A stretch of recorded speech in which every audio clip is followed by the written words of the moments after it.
Visiting the judge. O'Farrell.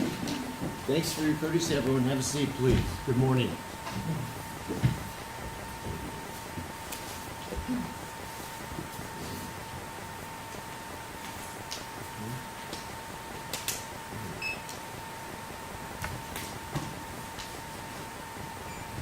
One moment and we'll get started.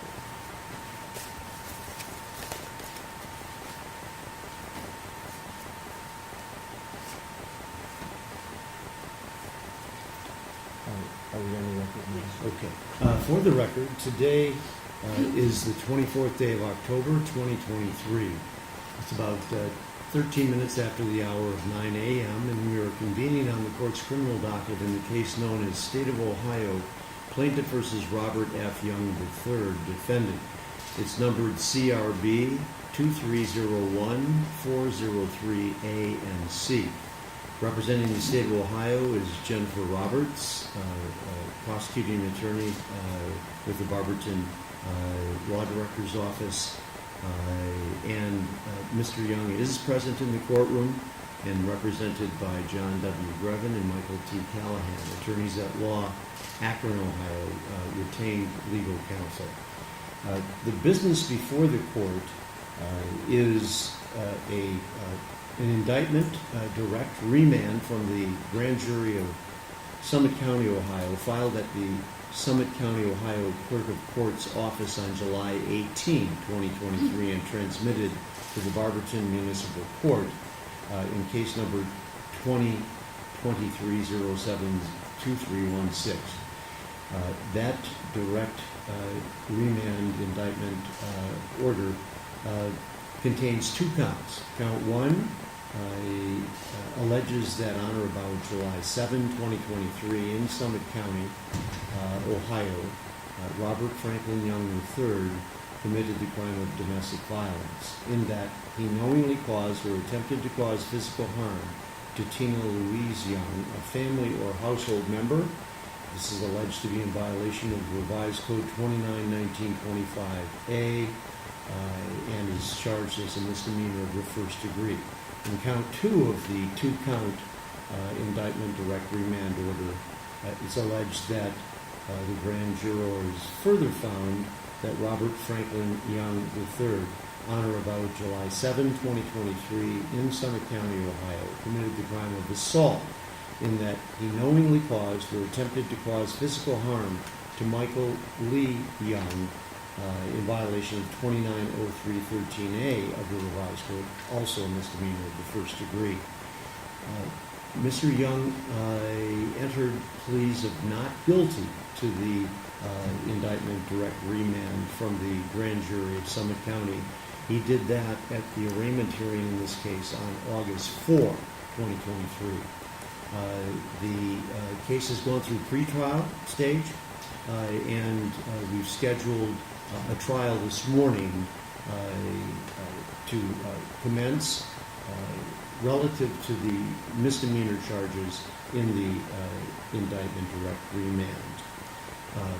And I have discussed with Ms. Roberts and Mr. Callahan, Mr. Grevin, at the pretrial conference when we had that recently on the 18th of October, and we discussed the possible waiver by Mr. Young of his constitutional and statutory rights to a jury trial in this case, a trial of 8 men and women jurors who would be selected if a jury trial was conducted.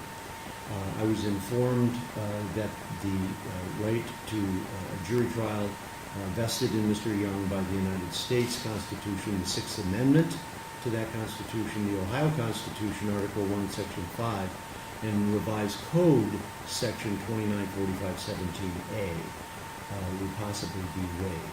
And so I'm going to be asking counsel now to comment relative to that issue. Mr. Callahan. Thank you, Your Honor. On behalf of Mr. Young and Mr. Grevin, we have discussed that matter with our client. At this time, we are prepared to waive our constitutional right to a trial by jury and consent to having this trial heard by the court.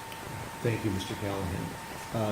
In that light, Mr. Young, I'm going to be presenting to your counsel, and then they will present it to you in a moment at the council table, a document we'll call the Waiver of Statutory and Constitutional Rights to Trial by Jury. It's a brief waiver, but it's an important one, and so I want to read that to you, and then you'll be able to read it again when it's in front of you at the table.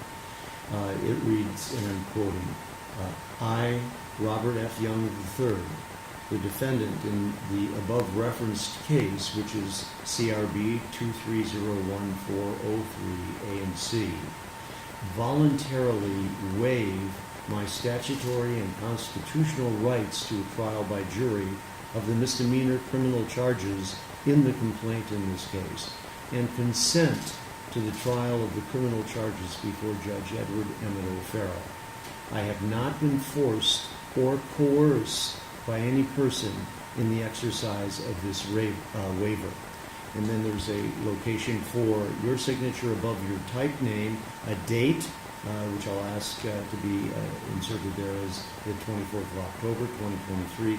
And then there are approval lines for Mr. Grevin and Mr. Callahan.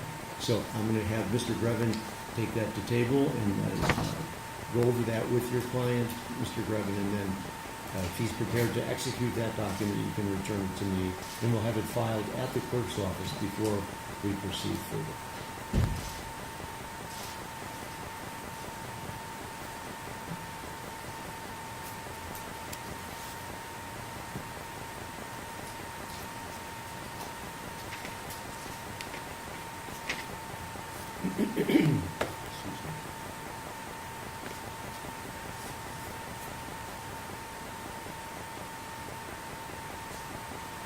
Thank you, Mr. Brown. The record should reflect then that Mr. Young has, in my presence and in the presence of his attorneys and the prosecuting attorney, executed the waiver of statutory and constitutional rights to trial by jury, approved by Mr. Grevin and Mr. Callahan, and you have filed that at the clerk's office before we start what will now be a bench trial. Let me briefly, Mr. Young, discuss that with you because it's important that you appreciate. I know you discussed this with counsel, but had there been a jury called to the court to be questioned relative to their ability to be fair and impartial to you in this case, and fair and impartial to the state of Ohio, that process would have entailed significant questioning of those prospective jurors, men and women who live within the jurisdiction of the Barberton Municipal Court, who either go to the polls and vote or are licensed to drive or have a state identification card issued to them. Those pools of men and women are ones we draw jurors from in jury trial cases. We would have selected 8 from a group of about 35 or 40, perhaps, that would have been, again, thoroughly questioned by the prosecutor, by your attorneys, and by me to determine if they could be fair and impartial, again, to the state as well as to Robert F. Young III. Those 8 jurors selected from that group would then be instructed that they would be required to listen carefully to all of the evidence presented by the prosecutor in support of the charges in the case, to listen carefully to any evidence that your attorneys would present in your behalf in opposition to those charges, and that they would be required to listen to me, the judge, when I instruct them as to what the law is as it relates to these charges of domestic violence and assault. They would have to have promised you in the state of Ohio and the court that they would follow the instructions that I would be giving them, notwithstanding the fact that they may have a different opinion about what the law ought to be, or were not aware that the law was in a certain manner of speaking, and they had a different idea or concept of what that law was before they came into the courtroom.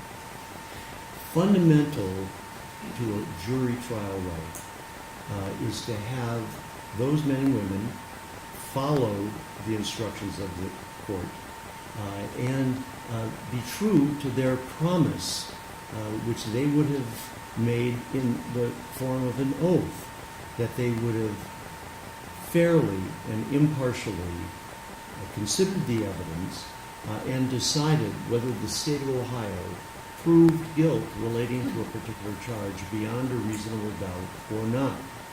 So that concept of reasonable doubt and proof beyond a reasonable doubt is at the heart of every criminal trial. And those jurors who probably never were exposed to this type of criminal proceeding before would be listening for the first time to my reading to them the definition of reasonable doubt and proof beyond a reasonable doubt, which is the singular burden of the state of Ohio in a criminal case to meet before there could be any verdict of guilty in a criminal case. I'm going to read for this record, because it's that important, again, that we all are focused on those definitions of reasonable doubt and proof beyond a reasonable doubt before we go forward with the bench trial, where I will be making decisions that the jury would have made had they been impaneled in the case. And I'm quoting now from Ohio law 290105E. It reads as follows: reasonable doubt is present when the jurors, after they have carefully considered and compared all the evidence, cannot say they are firmly convinced of the truth of the charge. It is a doubt based on reason and common sense. Reasonable doubt is not mere possible doubt, because everything relating to human affairs or depending on moral evidence is open to some possible or imaginary doubt. Proof beyond a reasonable doubt is proof of such character that an ordinary person would be willing to rely and act upon it in the most important of his or her own affairs. So those are the definitions that we will be employing in this trial. Had there been a jury, all 8 jurors would have had to have decided that the evidence supported a finding of guilty beyond any reasonable doubt of that conclusion. Now that no jury will be involved, I will be the one who will be deliberating after all of the evidence is presented and the case is submitted, and deciding whether the state of Ohio, represented by Ms. Roberts, has proved to me beyond any reasonable doubt each of the essential elements of each of the crimes charged against you in this case. I could conclude at the end of the case that it's likely that you committed the crimes, or that you probably committed the crimes. That is not meeting the standard of proof beyond a reasonable doubt. There must be no reasonable doubt left in my mind of your having committed one or other or both of these crimes. If there is, then the verdict must be not guilty. And I tell jurors, I've told them over my career, 43 years doing this, that there are no verdicts of innocent in criminal cases. There are verdicts of guilty beyond a reasonable doubt or not guilty. And a not guilty verdict is a statement by the trier of the fact, either a jury or, in this case now, the judge, that the state has failed in its burden of proving guilt beyond a reasonable doubt. So not guilty is not proved beyond a reasonable doubt. It is not an innocent declaration by the court. And I understand a person can be innocent as well as found not guilty, but it is not a formal announcement of innocence. It is that the evidence presented at the trial was not sufficient to prove beyond a reasonable doubt that you committed the crimes. So with that introduction, then we're going to proceed to a bench trial where the state of Ohio will be, of course, presenting its evidence, subject to cross-examination, and then you will have the opportunity through your counsel to present evidence in defense of the charges should you choose to do that.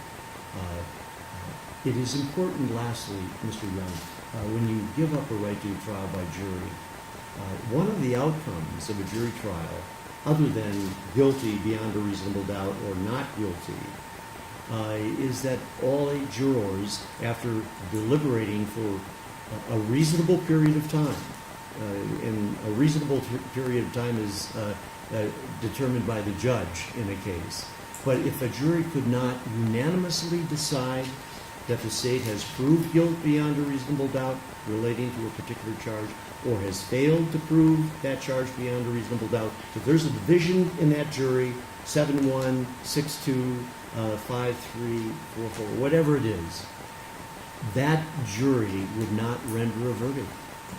There would be a mistrial declared by the judge. And everything that was done in that trial would be as if it had occurred. And then in that case, where there's a mistrial based on a deadlocked jury, the prosecutor decides whether to bring those charges back before another jury on another day. It's not double jeopardy when there's a mistrial declared based on an inability of a jury to reach a unanimous verdict. And that is one of the outcomes that could have occurred had we impaneled a jury in your case today. So it's not just the jury deciding guilty or not guilty, but it's possible that no verdict would be reached, and that there would be then perhaps a second trial before a new jury. One of the outcomes in that scenario is that the prosecutor chooses not to go to a second trial. That's one of the things that could occur if we had impaneled a jury. So I want to make sure that you understand all of that before you give up that very important right to a trial by jury.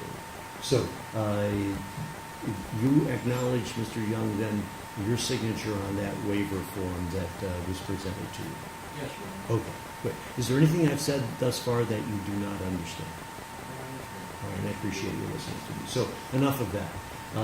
We're going to commence the bench trial, and in that vein, the first component of any trial, bench or jury, would be an opening statement by the prosecuting attorney and by defense counsel. So given the fact the state has the burden of proving guilt beyond a reasonable doubt, they'll be going first. Mr. Callahan? Yes. Any objection to that, Jim? No. And that is an order which will be granted. So if there are any state's witnesses or defense witnesses that are in the courtroom, other than Mr. Young, of course, they'll be required to step aside outside of the courtroom and then wait until they're called. Any other pretrial motions, Mr. Callahan? And Ms. Roberts, any pretrial motions you wanted to make? No, thank you. Are you ready to make your opening statement? Yes, Your Honor. I'm ready to hear it. Thank you. You're welcome. Thank you. Morning, Your Honor. May it please the court, Attorney Jen Roberts with the prosecutor's office here in the city of Barberton. Your Honor, as you stated, we're here today for 2 counts against Mr. Young. I'll start an opening statement with the domestic violence charge. Your Honor, you're going to hear evidence today presented by the alleged victim, Miss Young, Tina Young, that on July 7th, 2023, She was involved with an altercation with her husband, Robert Young, at their residence, at which time Mr. Young did strike her on the side of the head in her ear area. You're going to hear testimony today that that incident was witnessed by her 16-year-old daughter, Abigail Young, and she is going to testify and tell the court what she saw, but she is going to tell the court that what she observed is consistent with what Ms. Young reports, that Mr. Young, the defendant, did strike her in the head near her ear. At that point, the parties, Tina Young, Abigail Young, and other children present at the residence left that residence to take safe haven at Mr. Young's brother's house down the road. They went there to remove themselves from the situation to de-escalate. That brings us to the assault that occurred the next morning at Mr. Young's brother's house, Michael Young. You're going to hear testimony that Robert Young II was calling his brother's house, attempting to reach his wife, who was at that Michael Young's house for safe haven. You're going to hear testimony that no one was permitting Mr. Young, Robert Young, to speak to Tina. After it was determined that he was not going to be permitted to speak with Tina, Robert Young gets in his vehicle and drives to Michael Young's house where Tina and Abigail and other family members are. And you'll be able to see a video of a ring or some other security system on the doorbell of this incident occur. And what the evidence will present and what the court will see is Mr. Robert Young pulling rather abruptly into Michael's driveway, stopping the car, getting out of the car, and immediately just bull rushing, for lack of a better phrase, is how I'll paraphrase it, Michael Young, who's standing at his door, not letting Robert Young in the house. And what you'll see is that Robert Young lowers his shoulder, attempts to push through Michael Young, at which point Robert falls back, a glass door is shattered, both Michael and Robert sustain injuries when that occurs. And you'll hear that testimony, but you'll also be able to see that video. It's the state's position that based upon, after we've presented testimony from the individuals who are going to testify here today, that there is going to be more than sufficient evidence to prove beyond a reasonable doubt that Mr. Robert Young II is guilty of both domestic violence offenses. Thank you, Ms. Roberts. Mr. Brevin, you will be making the opening statement. Go ahead, Mr. Brevin. I stand back here. Anywhere you wish, John. Thank you, Your Honor. Good morning. Good morning. Judge, this incident happens on July 7th of this year, and I think the court needs to know a little bit about the background of what happens that day. Our client, Mr. Young, held a political fundraiser that was held at the Tudor House, which is a place in New Franklin that was rented out. There were several politicians there. There were several supporters of him there. There was, of course, as in most political fundraisers, there was alcohol being served. I will tell you, in all honesty, Bob drinks, Tina drinks, everybody pretty much drinks at that. That fundraiser lasts for about an hour and a half to 2 hours or so. After the fundraiser, the people who were at the fundraiser, including Bob, including Tina, and including a girl by the name of Kristen, who was actually Tina's best friend and was the bartender at the fundraiser. So a bunch of them, including those three, as well as other political people, take a boat and they go to Dano's. Dano's is a lakeside bar on the Portage Lakes. They go to Dano's, they spend about an hour or so there, where again, everybody continues to drink. They come back from Dano's, they then decide to go back to Bob's house. Bob has a built-in swimming pool, and they decide to go back there to swim and continue to drink. But frankly, Judge, that's important. I will tell you that Bob drank too much that night. I will tell you that Tina drank too much that night. I will tell you that Kristen, who was the bartender, drank too much that night. So they go back to the house. There is an argument between Bob and Kristen, who was Tina's best friend, and also the person who was bartending. Bob feels that Kristen is treating some of Bob's other political guests who are up in Columbus very rude. There is a argument, there is name calling, but everything, the chaos, and I'm going to use that word chaos because there is chaos, but I don't think these crimes are committed. It starts with Bob and Kristen with an argument and him telling her to leave and get out and everything. So the judge, Tina, who was Kristen's best friend, comes over and tries to stick up for her friend Kristen. There is chaos, there is yelling, there is screaming, there is arms flailing, there are people pointing to get out of the house. There's a lot of action going on. At one point, Bob says to Kristen, and he points, I want you to get out of here. Tina now has made an allegation that Bob strikes her. But I think what's interesting, Judge, is if you look at the body camera from the following day, when they first have contact with the sheriff's department, the deputy asked Tina, quote, so where did he hit you at? End quote. Tina's response is, and I'll quote her exactly, he didn't like hit me. It was like, just like because he was saying really nasty things to my friend, and I went like this. And she extends her hand out to basically tell Bob to get away, and hit me on the side of the face, and she makes a brushing motion.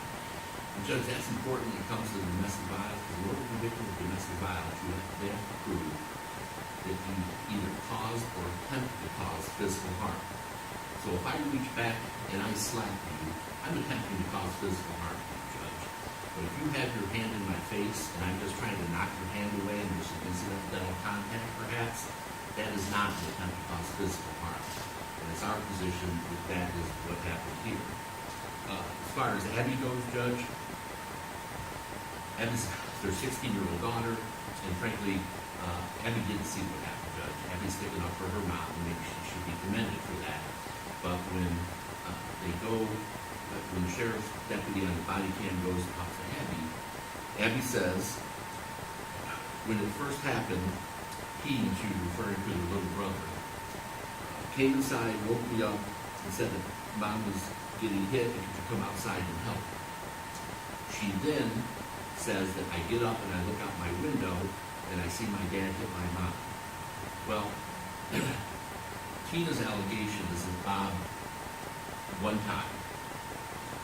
So if you believe Abby's testimony, this assault must have lasted for about 20, 25 seconds or so, because that's how long it would have taken for his brother to come in after allegedly seeing something, telling her, and then going to the window and looking out through the window at 1 o'clock in the morning and seeing what happened. So Abby didn't see it, Judge. Like I said, she's sticking up for her mom, and maybe she should be commended for that, but she really doesn't see anything. The interesting thing, Judge, is after being, according to her, a victim of domestic violence, this occurs approximately, I want to say 1:15 in the morning. She doesn't call the cops immediately. She doesn't call the cops at 2 o'clock. She doesn't call them at 3 o'clock. She doesn't call them at 4 o'clock. She doesn't call them at 5 o'clock. She doesn't call them at 6 o'clock, 7 o'clock, 8 o'clock, or 9 o'clock. There is no attempt to call 911 to get any kind of police involvement for a full 8 hours or so. What happens is, and I would agree with the prosecutor, Bob calls over and says, I want to talk to my wife. I mean, there was a fiasco the night before, so Bob wants to talk to his wife. He's not allowed to talk to his wife, and he does. He knows where his wife's at. He finds out where his wife is at. He finds out where his wife is at. He goes to the house. He gets out of his truck, and he starts walking toward the front door of his brother Michael's house. And again, you will see this is all on a green video.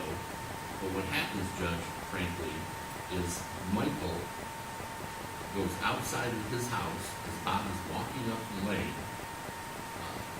gets onto the porch, and frankly, for all we know, you'll see the video, Bob is not out of control, he's not ranting and raving, he says, I'd like to talk to my wife, and as he's walking towards the door, it's actually Mike that frankly bum rushes Bob and throws him through the window. It may seem silly, but technically, if you watch that video, Mike would be the one who would be guilty of assault in this case, not Bob. After that incident is when the police were called.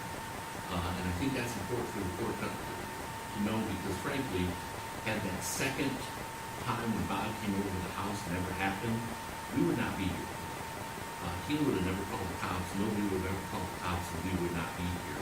They had 9 hours to call the police, and they chose not to do so. So, what I'm going to tell you, Judge, is, as I stated before, this was a hectic night. People were drinking, there was yelling, there was shouting, there was people in each other's faces. However, there was no attempt to cause physical harm to Keenan. There was no cause or attempt to cause physical harm to his brother Michael. And I think after the court hears all of the evidence, there will clearly be reasonable doubt as to whether or not he is guilty of these charges. Thank you. Thank you, Mr. Grevin.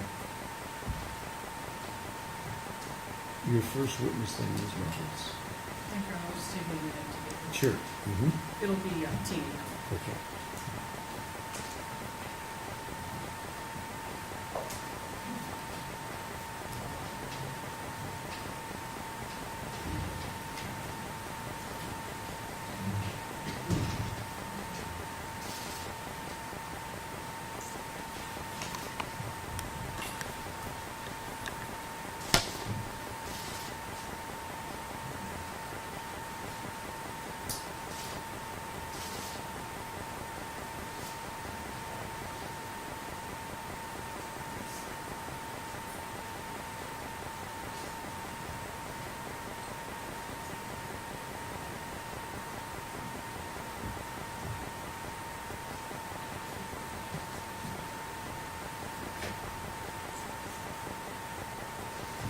I'm going to ask the photojournalists and the videographers to not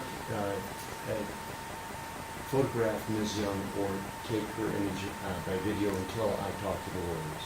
Just want to make sure on that point. And then I'll make it clear if that is going to be allowed.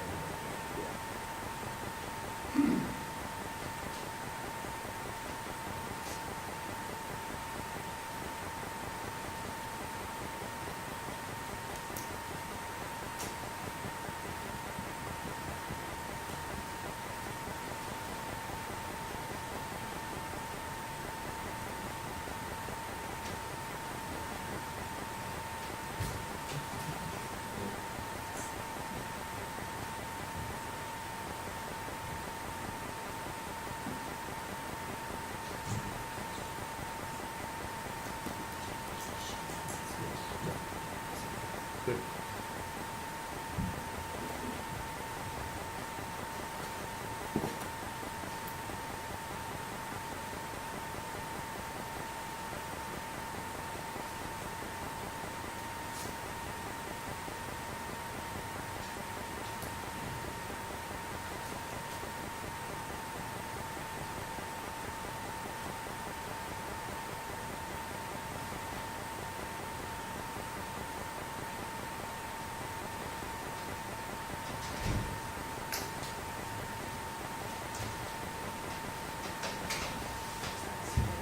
Stay standing, but we'll just read.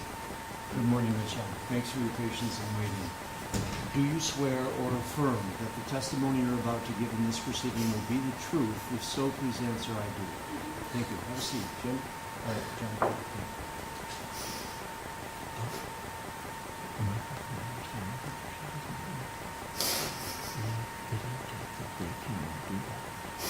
That's been my understanding. I think she's going to. Exactly. Okay. I instructed these gentlemen to not be photographing or videotaping until I decided this issue. I think it's her call. All right. We'll ask her on the record. Yeah. Ms. Young, I have a question. We have in the courtroom videotape equipment and still photograph equipment. You have the right under Ohio law to not be photographed or not videotaped in this proceeding. Is that your wish or not? Yeah, I don't want to. You do not want to be photographed or videotaped? Okay. Gentlemen, then that'll be the order of the court. Audio is fine. Yeah, you're right. Yeah. But no photographs or videotape of Ms. Williams. Ms. Roberts. Thank you. Mhm. Tina, I'm gonna have you state your name for the record. Tina, no. Okay, and I am gonna ask you to speak up. There's more tissues. We are just going to be audio recording everything for the record, so you have to speak up, not only so the judge can hear you, so that everyone can hear you, including the record, okay? Okay. So go ahead and state your name again. Tina, no. And, Ms. Young, I have a few questions for you, and I'm going to direct your attention to July 7th of 2023. Do you remember that day? Yeah. If at any point in time you need to take a break, just let me know, okay? Take a deep breath and just try to relax, okay? Tell me about July 7th. Actually, let's go back to July 6th. Was there an event that you and Mr. Young attended? Yeah. And what was that? It was a fundraiser. For who? Yeah. And where was that at? The Tudor House. Okay. And was there alcohol being served at that event? Yes. So you were consuming alcohol? Yes. Mr. Young was consuming alcohol? Yes. After that event, did you go someplace else? Yes. Where did you go? Dano's. Took a boat on the lake? Yeah. Okay. About how long were you at Dano's? An hour and a half maybe. Okay. And did you consume drinks there as well? Yeah, I think like one drink and one shot. Okay. And then after Dano's, where did you guys go? We got back on the boat and we went back to the Tudor House and then we went to our house. Okay. And so I'm going to, who was with you on the boat?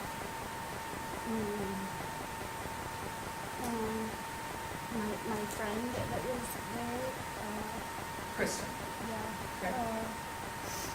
The speaker of the house,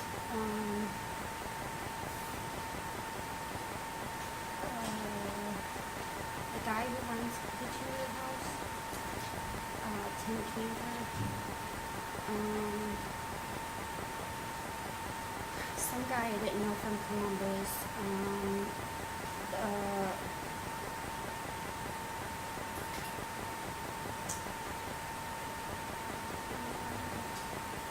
Megan was on the boat, a colleague of Bob's. And then your husband.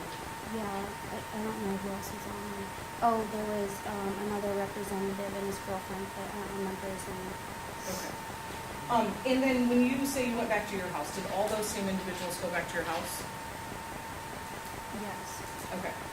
Now, when you get back to your house, do you know about Oh, those? except I think Tim Cantor was the only one who didn't. Go to your house. Okay. Do you know about what time it was when you got back to your place? 9-ish, 9:30. Okay. And so, back at your house, you have a swimming pool. Yeah.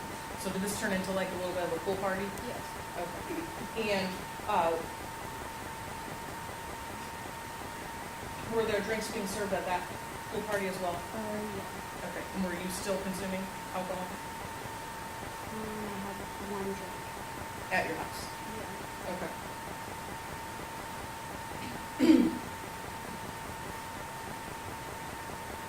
So, how was the vibe that night? Were you and Mr. Young getting along? Yeah, I didn't see him a lot at the fundraiser. It was busy. There were other people. Okay, at some point, did something happen that caused you and Mr. Young to have a disagreement?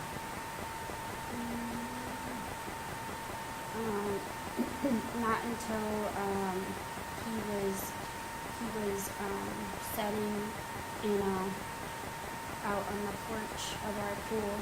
He was sitting in a couch and and I had seen, the female colleague of his come and sit down on the couch, and then I had seen my friend Kristen walk out, and then I had seen her say something, and then I had seen, Bob, just kind of lose it and start,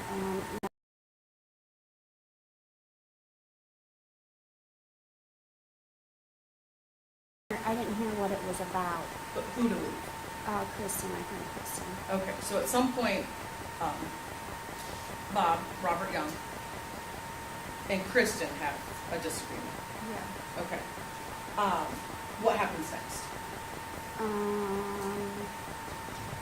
I feel like everybody kind of like, whoever was left kind of scattered and left the house.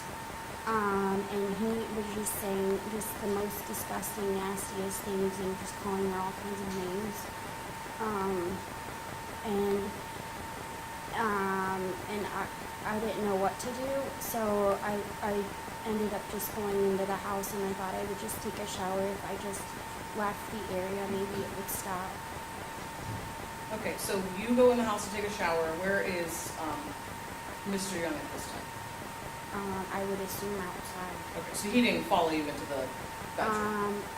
When I got out of the shower, he was in between our bedroom and the bathroom. Okay. And what happens next? I got out of the shower and I asked him where my friend was, and I don't know what he said, but I grabbed my phone off the counter. I was dressed in my pajamas and I ran out. We have a back door off of our bedroom, and I ran out that door, and I started yelling for my friend to make sure that she was okay. Okay, did you ultimately find her? Yeah. And what happened next? He came following behind me and started calling her those disgusting names again. And he just was relentless and wouldn't stop. Okay. About what time is it now? No idea. Is it late? Yes, but Okay. And so continue on. So he's calling her the disgusting names, and what happens next? I had put my hand in his face because he wouldn't stop.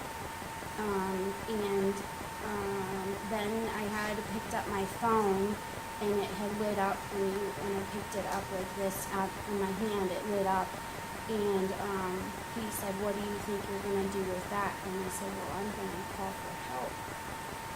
"No, you're not." And then he went to struggle. And at some point, then I got struck, and I just felt like discombobulated after that happened. And then I couldn't hear out of my left ear, and I had put my hands up to my ears and walked away. So you said you got struck. Where did you get struck at? In my left ear. Okay. And what happened to your phone? He had lobbed it into the pool.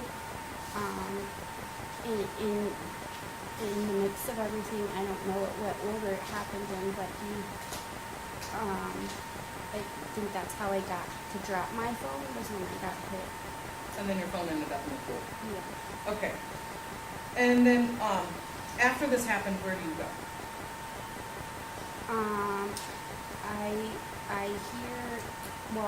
I hear Abby yell at the door, something like, "I seen you," and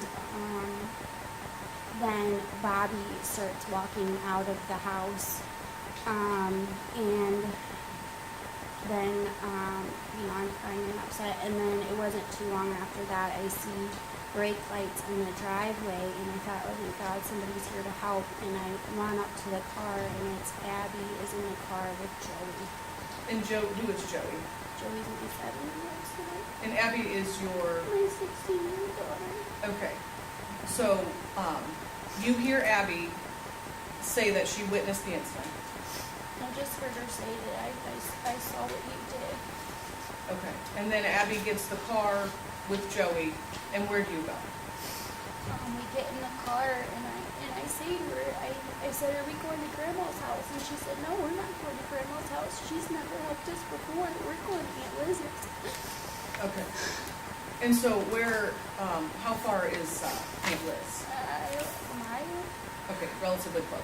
Yeah. It's late at night, you arrive at Liz's house, and is that also Michael Young's house? Yeah. Okay. Are they still awake? No, Yeah. we were calling the whole way on Abby's phone, tried to get a hold of him and nobody answered. And then, I was afraid, so I didn't get out of the car, and Abby got out and was banging on the door, and the door just popped open to their house. And so you went inside No, they actually had to come out and get me. from the car. And why is that? Because I was scared. So, at this point, now you've not called 911. No, I had yelled for Abby to call 911 after I heard her yell something. But then it was kind of fast and she was already in the car. Okay. And so you arrive at Liz and Michael's house. They come out and get you and you go inside. Yeah. Okay. What happens now? Basically the whole family wakes up and we're all in the living room and Michael's his neighbor, John Barberton, he's a retired sheriff, and he came to the house and we just sat there and talked about what had happened and that I didn't want to call the police because I didn't want my family to go through this. Okay. So you had a discussion with Mike, Liz, and your daughter and the whole family. And you didn't want to involve the police at that time. No, we were going to have a family meeting with everybody. Okay. And you said, why did you not want to involve the police? You could, I just... Because it was going to be devastating. Okay. I think you said you didn't want your family to go through this. Is that what you said? No, yeah.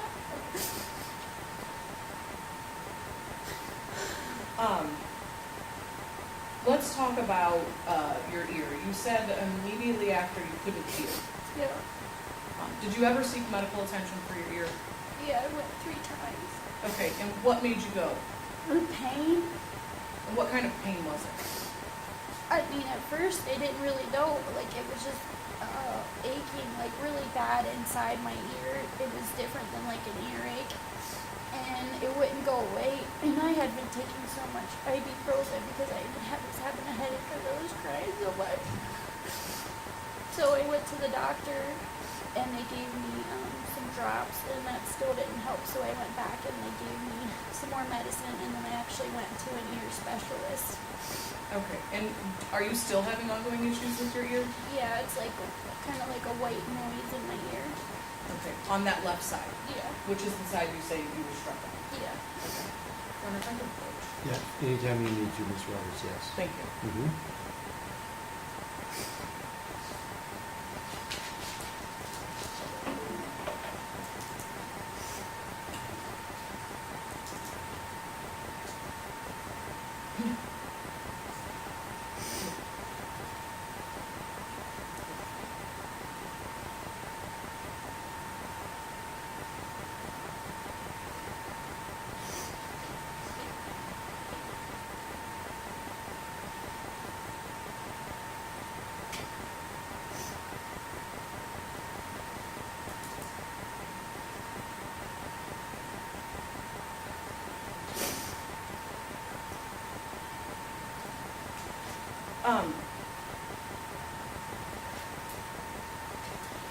Your Honor, can I have a 5-second break? For some reason, the video that I want to play is not downloaded on that disc. Absolutely. I'm sorry. No problem. Take your time.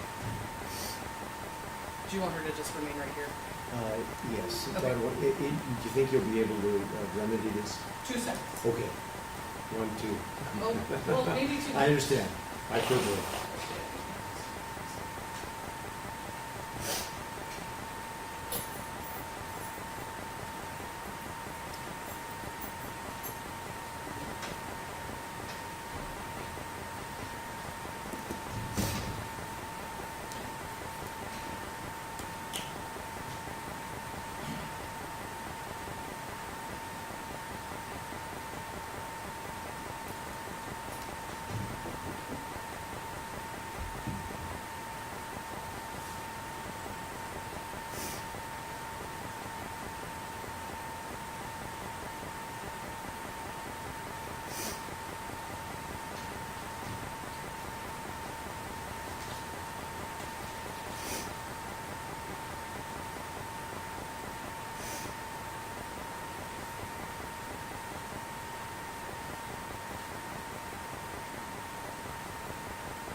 just restart.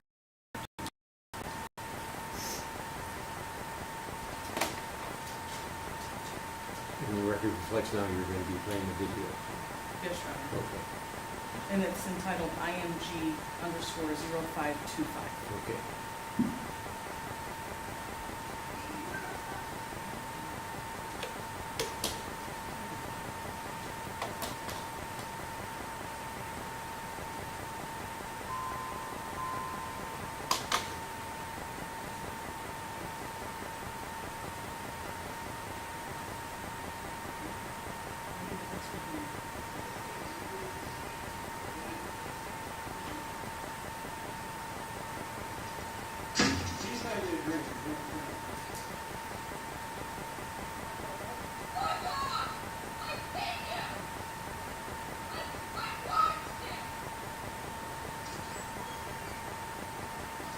Okay, so Tina, what is that video?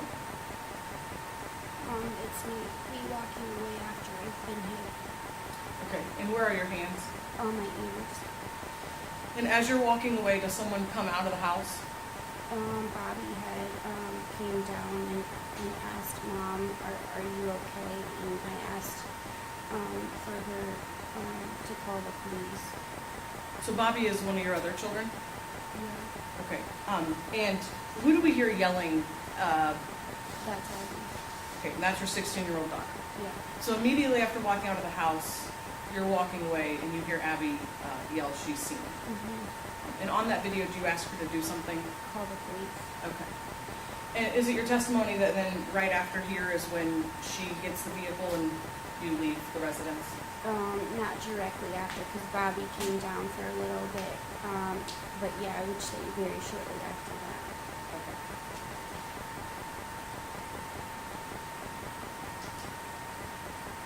So I want to talk about, and Your Honor, for the record, I'll mark that as State's A. Okay. Noted. Do you have this?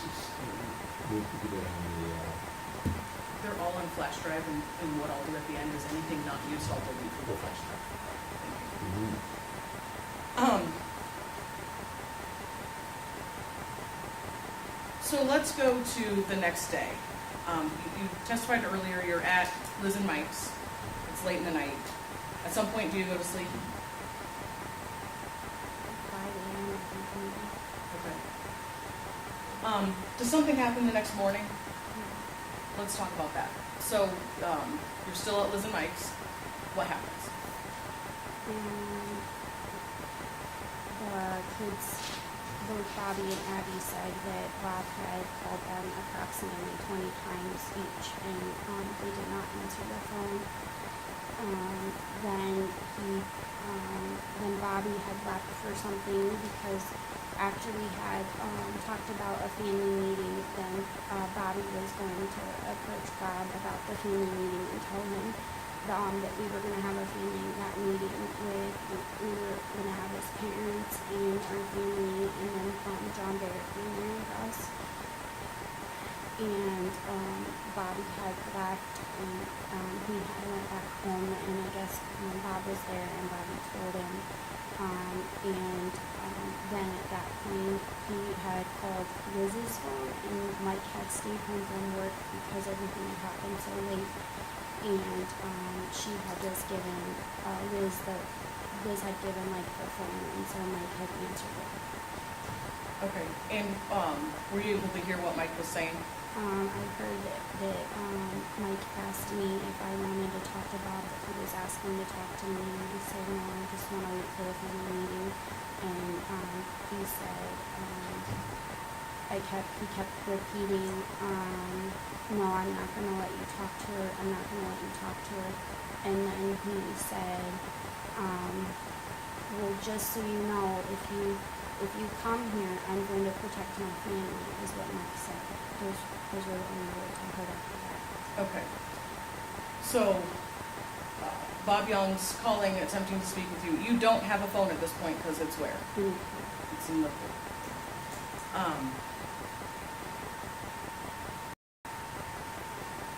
After Mike talks to Bob on the phone, what happens next? her kids to get to the back barn and lock themselves in there. And then Abby is going to get the keys for her car because Mike had moved it in the middle of the night, so we wouldn't know that we were there. And she was going to take Joey and go home and get some things while he was there to stay there longer. And so Abby couldn't find her keys. And then not too long we heard the rocks flicking off his tire from him coming into the driveway. And I had weeded out the back porch. And then I heard a big crash, and I wasn't sure if it was like a gunshot or what. And I looked at this and I said, "Oh my God, you have to call the police." And then I started, Abby started pulling me out to go to the back with the rest of them because Abby couldn't leave because she couldn't find the key. Okay, so Liz and Mike send their kids to the back barn. Abby's attempting to leave, and in the meantime, Bob Young pulls in the driveway. You said you can hear the rocks. Yep. You didn't witness anything that occurred, you just heard a big crash. Yeah. Okay. Is it your understanding that Bob knew he wasn't welcome to come to that house at that particular point? Yeah. Okay. He knew you didn't want to talk to him? Correct.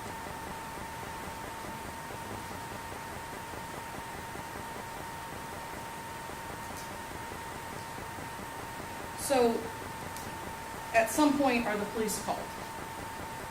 Yeah. By then, we were all locked in the barn. All of us were back there by then. And we were just kind of waiting. I didn't want to go towards the kids if he came off the back half of the house. So I was kind of waiting, and Abby was yelling for me to come back with her to the barn. And then I finally did, and we just kind of locked everything up and just waited to hear from Liz to make sure everything was okay, and he was gone. Okay, so you did eventually make it back to that garage and locked Yeah. yourself in there? Yeah. Okay. Do you know who called the police? I believe Liz did. So at some point, the police arrived to Mike and Liz's house. Is that correct? Yes. Okay. You have an opportunity to speak with them that day. Yes. Walk us through your emotions that day.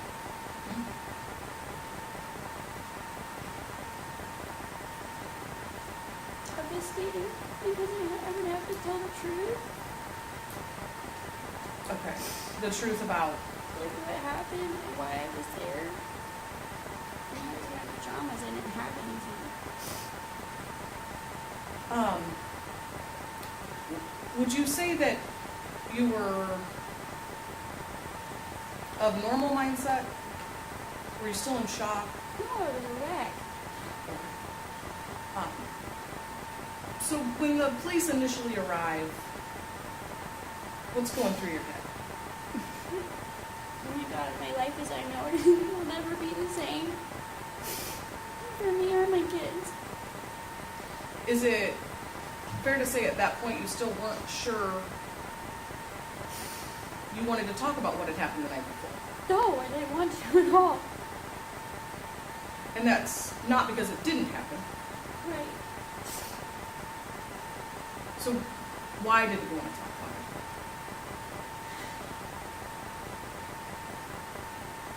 Just for the things that have already happened. I mean, the kids come home from school and they're talking about it in journalism class. Their dad's on TV.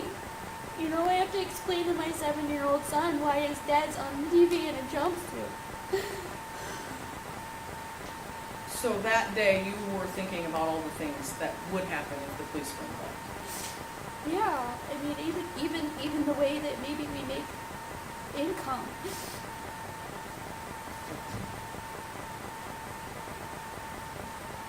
And all that was playing in your mind that day when you initially met with the police officers. Yeah. Okay.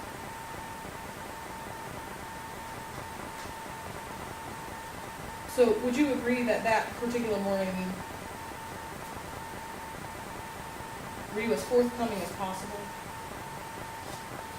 Oh, I was scared. I felt like I had to slightly cover up somewhat what happened. So you were not as cooperative as you could have been. Man, I couldn't even think, and I couldn't even read the stuff on the paper that they were giving me to fill out.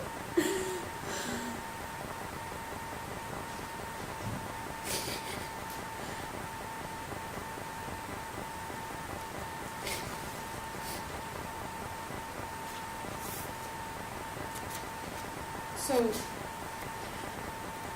we talked that night you had been consuming alcohol. Yeah. What would your level of impairment, would you have said then, by the time this incident occurred? Oh, nothing. That morning? No, that night, at 1 a.m. when the initial incident occurred at your house. I don't know what you mean by that. How long had it been since you had a drink before he struck you? Hours, I feel like I just had one right when we got there, and then that was it. Okay. So you feel like it had been some time since you had consumed alcohol? Do you feel like your memory of the evening is impaired by alcohol consumption? Slightly. Of the actual incident or prior to the incident? Oh.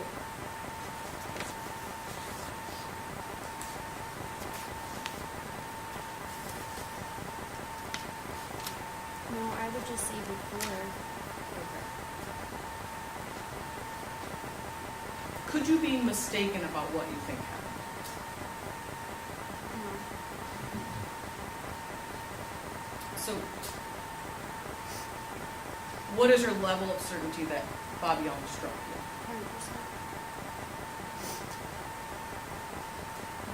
100%. Was that strike forceful?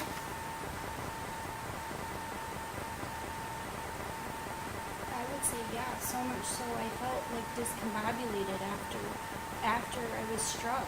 I just felt like I lost it for a minute, and then I turned around and I couldn't hear anything. So the next day, if you tell the police that he rushed you, why would you tell them? Because I didn't want all this to happen. Were you trying to protect him still? Yeah. And my family.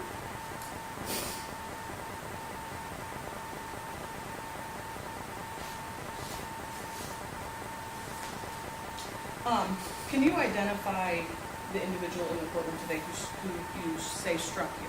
Yeah. Judge will stipulate that that's Bob Young. The record reflects then that Mr. Young stipulates that he's been identified as the person. Thank you. Mm-hmm. And your address is 2037 Greensburg Road, Yeah. and is that in the city of Greene, Yes. state of Ohio, in Summit County?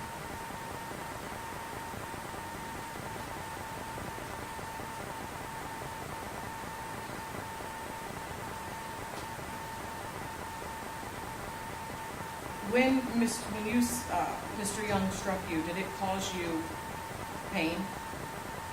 Yeah.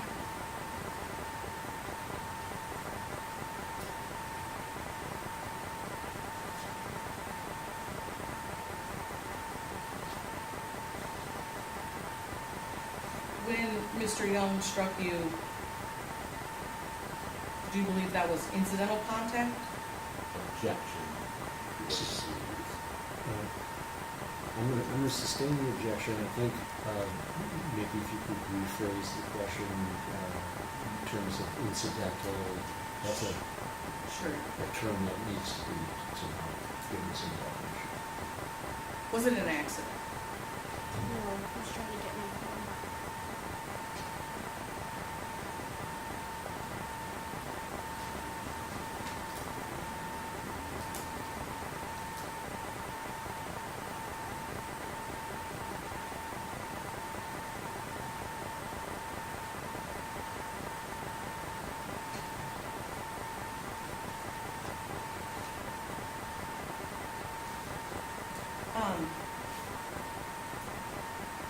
I sort of skipped right over this, but are you and Mr. Young married? Yes. How long have you been married?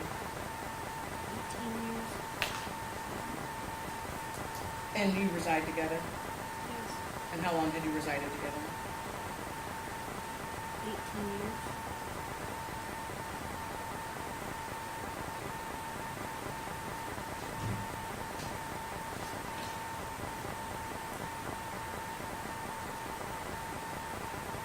And you have children. Yeah.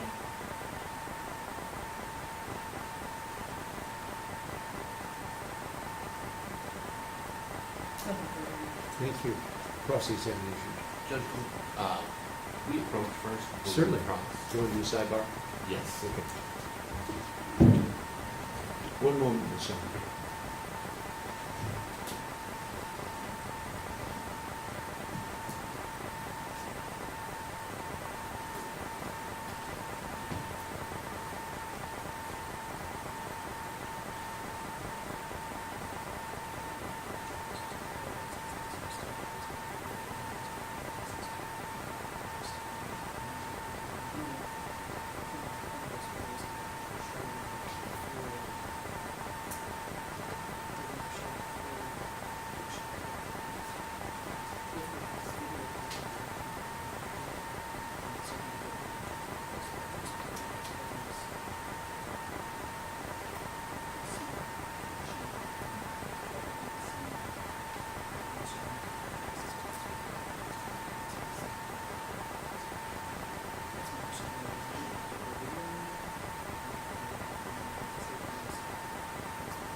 Mr. Griffin, before you get started, perhaps we should take a brief recess so everybody can maybe, if they need to use the facilities.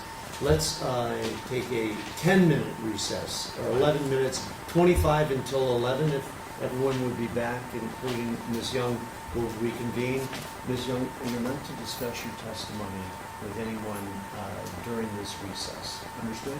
Your Honor, I'll just take her directly upstairs to our office. That's She fine. can use that one. But 25 till 11 will reconvene. Thank you. Yeah. Stand in recess until then. All rise.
Judge Fair resigning. Thanks everyone again for your courtesy. Have a seat, please, and we'll get back on the record with the cross-examination then of Ms. Young by Mr. Grevin. When you're ready, Mr. Grevin. Thank you, Judge. You're welcome.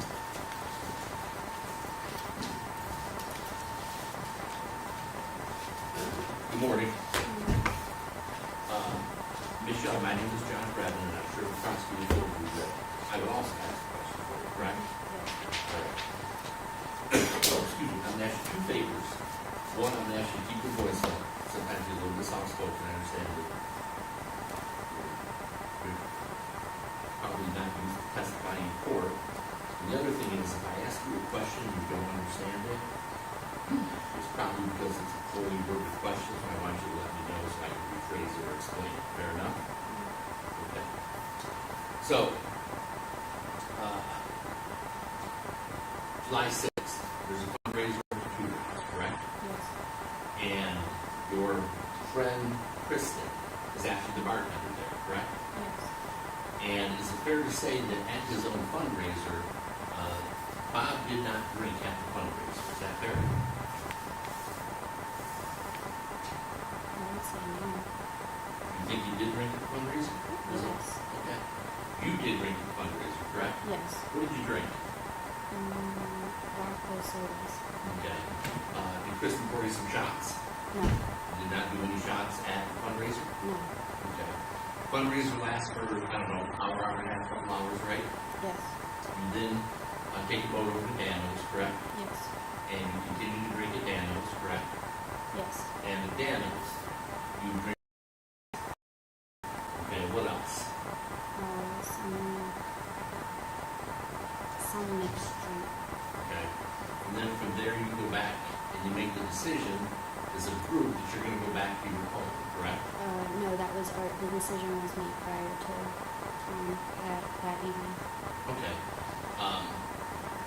In fact, this, you talked about a colleague of Bob's, a female colleague of Bob's in Missouri, correct? Yes. And I think it was her birthday that day, right? Yes. And you guys actually purchased a birthday cake for her. Yes. Okay. So it turns into a pseudo birthday party. No. Well, did you say happy? Did you give her the cake? Yes, but at Bob's request. Okay. You say happy birthday to her. Yes. Okay. So you continue to drink back at your house, correct? No, we all did a shot of Fireball. Okay. That was it. That's the only drink you had back at the house.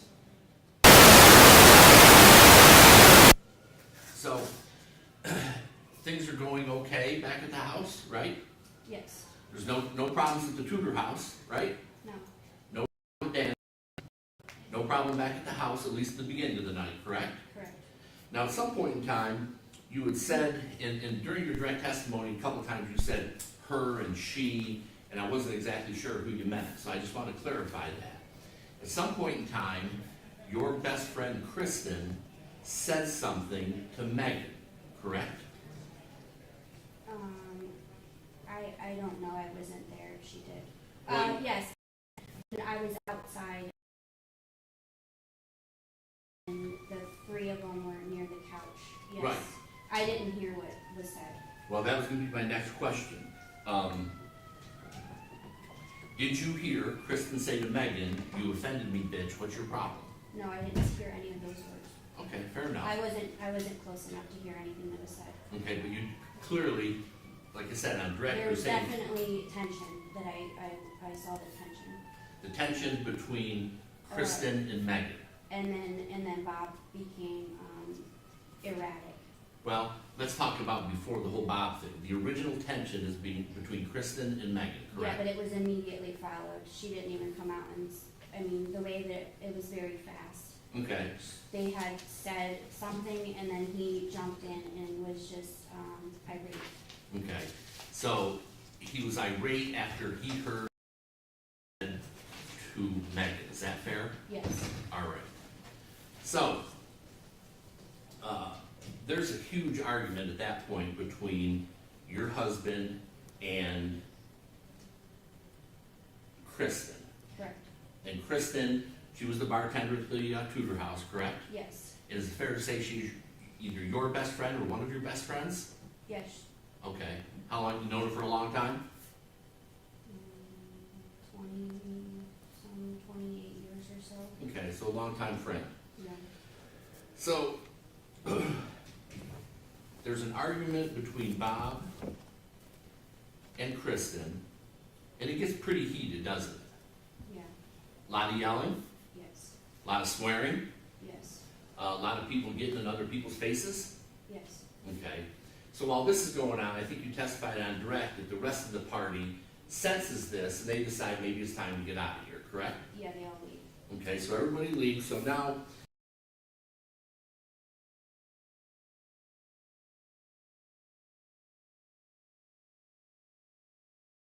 Three children that are in the house. right, your children who were in the house. But as far as back by the pool and the pool area, it's the three of you that are outside, correct? Yes. Now, you had said on direct examination that when the argument is going on between Bob and Kristen, you said, I left hoping that it would settle down. Yes. I mean, you were not involved in the initial argument. Why did you think that if you left, it would settle down? I don't know, I just didn't want to, it was disgusting, he was being terrible. I thought maybe he would just follow me in and just stop. I don't know what I was thinking, I just didn't want to be a part of it. Okay, but Bob, I just want to make sure we're clear. Bob was not arguing with you. Bob was arguing with Kristen, correct? Names, not you, correct? Yes, Okay. So, you go inside, and I think you say that you take a shower, correct? yes, And then, after the shower, is your bedroom and bathroom on the first floor of the house? yes. So you have easy access to the backyard, correct? Yeah, there's a door right off of our bedroom. Okay, so while you're in there, either taking a shower or getting dressed or getting ready to take a shower, do you continue to hear them arguing out there? No, I Okay, don't hear anything. is that because they stopped, if you know, or is that because the doors are shut and you couldn't hear anything? I don't know, I don't know what was going on out there, I can't say what was going on out there, I wasn't there. I was just in the shower, I didn't hear anything. Okay, so you take the shower, and then you go back outside, correct?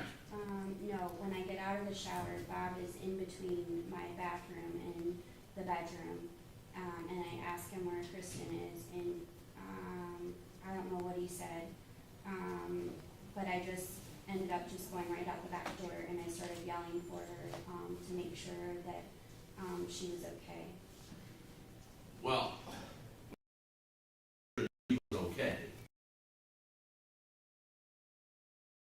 He was being so mean to her. So you wanted to make sure she was emotionally okay, correct? Yeah, Okay. You didn't have any inclination to think that maybe Bob would have shot her or drowned her or anything like that, did you?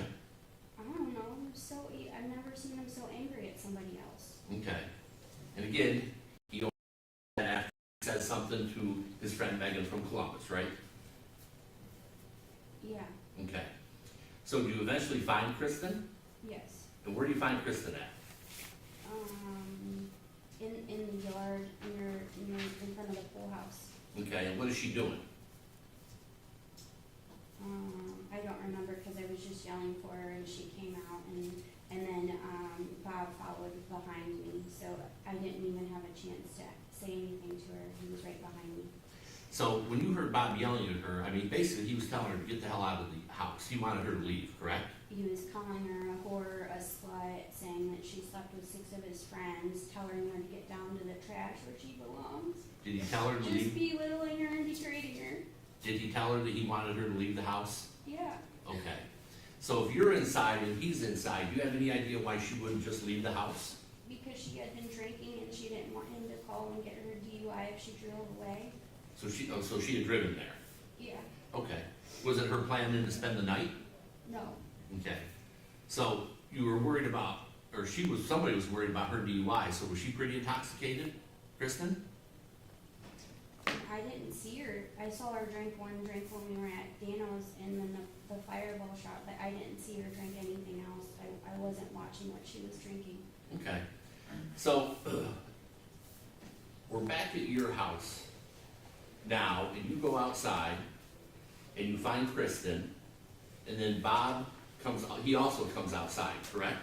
Yes, And he continues the argument yes, with Kristen, correct? yes, Not with you. He's not yelling at you, he's yelling at Kristen. yes, He's mad at Kristen, he's not mad at you, right? Is that fair? You have to verbalize it. yes. Okay. So, I want you to describe to me the assault that you were saying occurred. I want you to go step by step and tell me what happened. Where are you standing in relationship to Bob?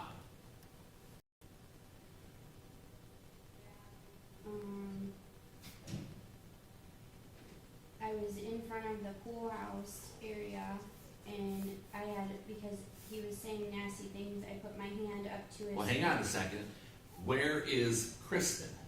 I don't know. So she wasn't present, I mean, maybe somewhere near us. but you don't know where she was. But I was kind of in front of her while he was yelling things at her, and I had put my hand up.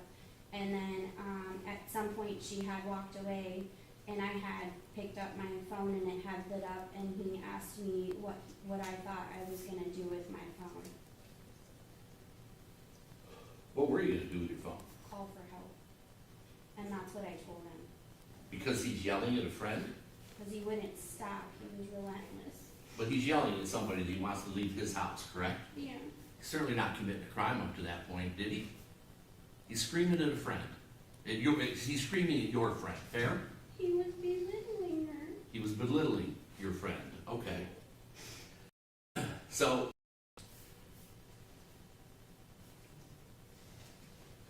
when you put your hand up to stop him from yelling at your friend, approximately how far away is Bob standing from you?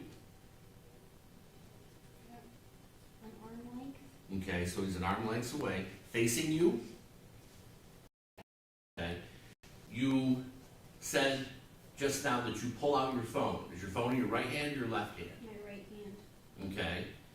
And your testimony is that he says, what are you going to do? And you, What do you think you're gonna do with that phone? and what's your response? Call for help. Okay. And then again, what's the next thing that happened? I want to go step by step here. What does he do then? Your phone's in your right hand. Does he reach for your phone? Yeah, he's gonna grab my phone because he doesn't want me to call anyone. Does he grab your phone? Yes, he's grabbing my phone, but he can't get it out of my hand. Because it's in your right hand. Yeah. So is there a struggle over the phone, or just basically he has his hand on and you have your Yes, hand there on? was a struggle for the phone. Okay. Does he eventually get the phone from you?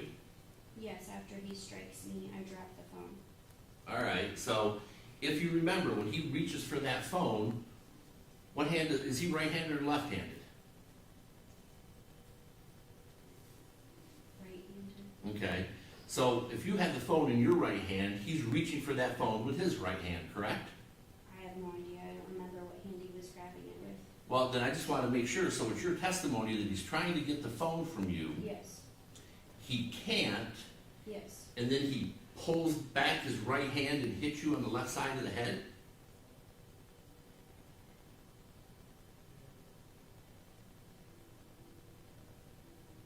Yes.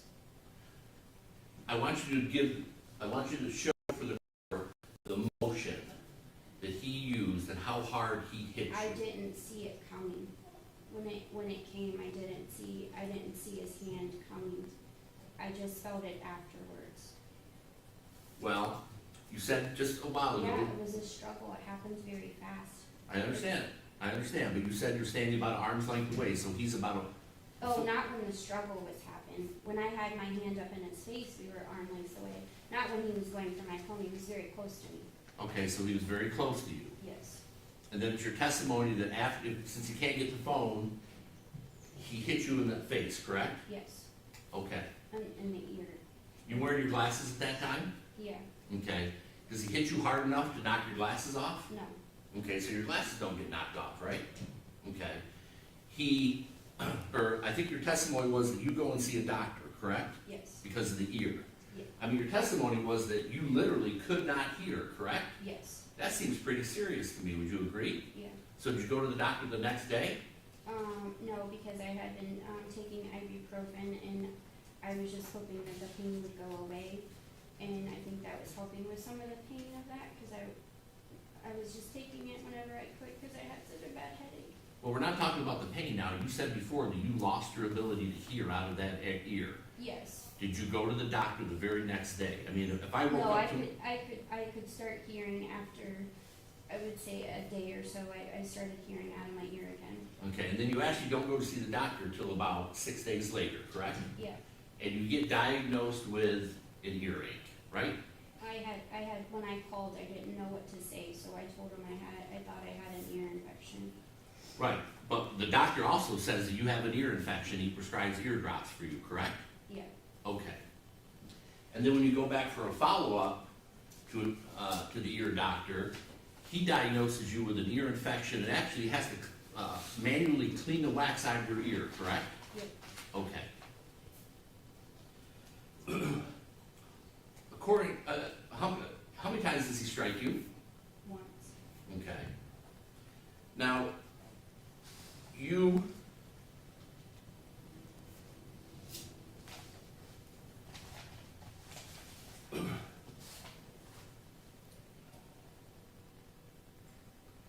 he eventually gets your phone and tosses it, correct? Yes, And then the short video that we saw, is that you walking away from the incident? yes, Okay. And then we hear Abby come out, correct? yes. So, in the house, where is Abby's bedroom? It is, if you're looking straight at it on the back of the house, it's to the left. Okay, but it does face the back of the house? No, it does not face, her window faces, out the left.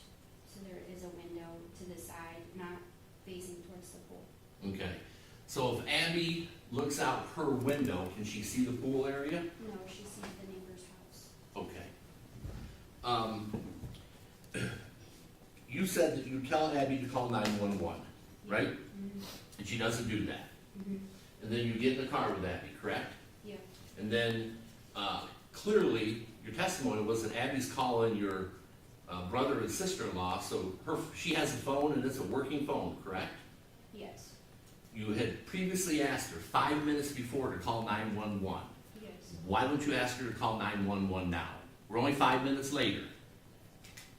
I don't know.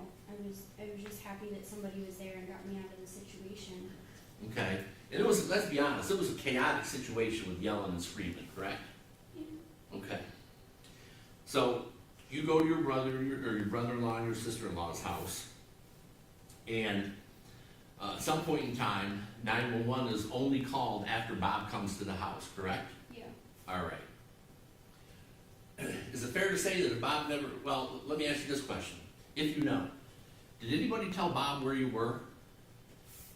Not that I'm aware of. Okay. And in fact, Bob made several phone calls to your son and daughter to locate you guys, correct? If you know. In the morning, I believe so, but you can check with them records. Okay. So the deputy comes out to the house, right? And he makes a report, Mm-hmm. and he takes written statements from everybody, and he talks to you, correct? Yeah, And,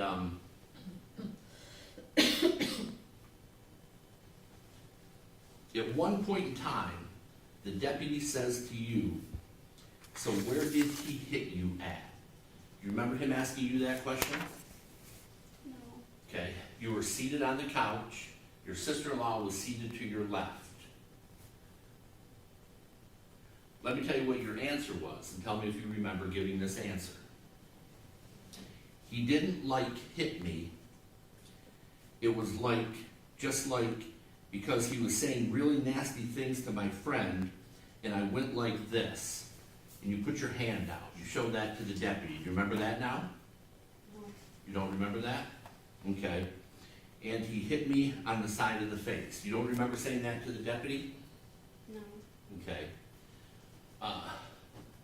Judge, I have a videotape of it, but I don't have my computer hooked up, so I don't know if, I have the body cam on that flash drive. I can tell you exactly where it's at. Can you help me get it? Which body cam is that? The second longest one.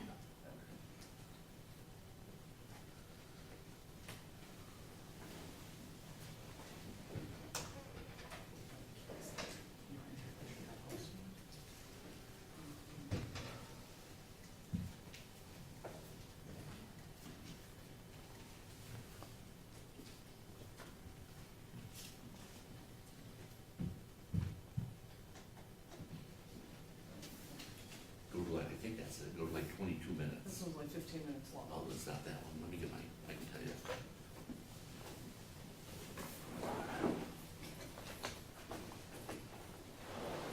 gonna take a while for me to start up, but. And I didn't put all of them on here, I only put the ones I chose. That one's only 7 minutes. Deputy's getting the realizations. That helps. I think it's number 10. I think this could be it. Yeah, this one is 41 minutes long. What about 2150, I think? Yes, Dad. To talk to your brother, please. That's not gonna happen right We now. can't let you. Why? I don't know what you're gonna say. Where are you at? 21. You've already done enough hateful things to this lady. Oh, All I wanna do is talk to your brother. All right. We'll put it on speakerphone. Yeah, this is it.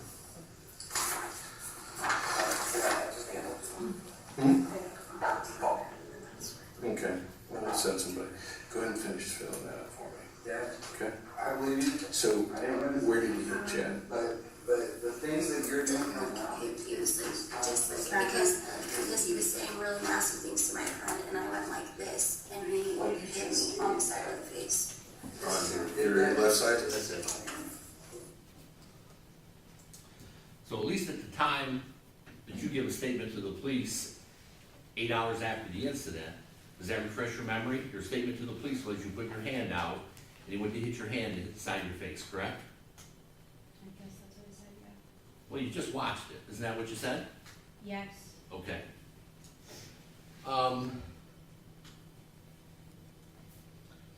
And we don't need to show it unless we have to, but later on in this very same video, the deputy says, I want to come and take a picture of your face. Do you remember that?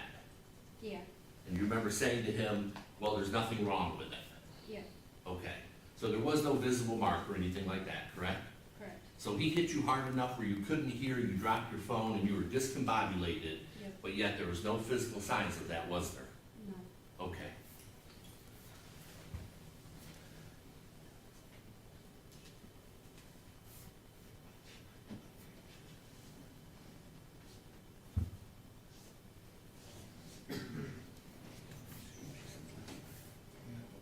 Left side. I think so. So we'll just do that? Yep. All right. We're almost done, ma'am. Have you retained a divorce attorney? No. Have you met with a divorce attorney? Correspond.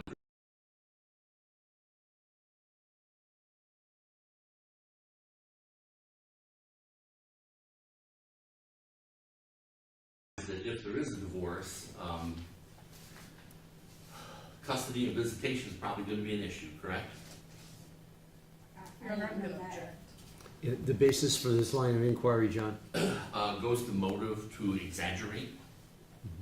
If she's thinking about a future divorce, hanging a domestic violence conviction on Bob is going to help her out in that divorce. Jen, any further objection? I just don't believe that it's relevant, Your Honor. I don't think there's any supporting evidence that that's what her intent was. I'm going to allow it to an extent, John, Okay. and then we'll entertain any argument to disregard it as irrelevant once we hear it. So would you agree with me that if you end up filing for divorce, you just said you met with a divorce attorney, a domestic violence conviction on Bob would make the divorce easier for you, correct?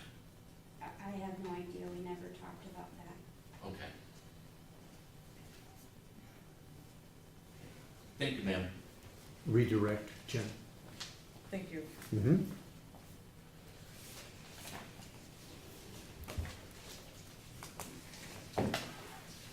With respect to that portion of the body cam, Tina, that council showed you, at that point, were you being 100% forthcoming with the deputies?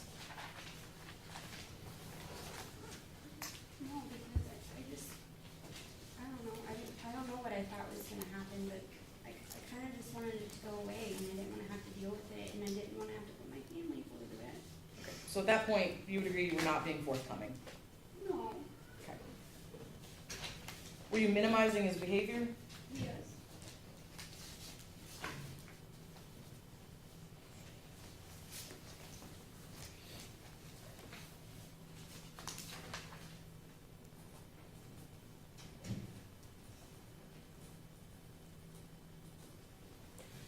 Council asked about the calling of 911, right?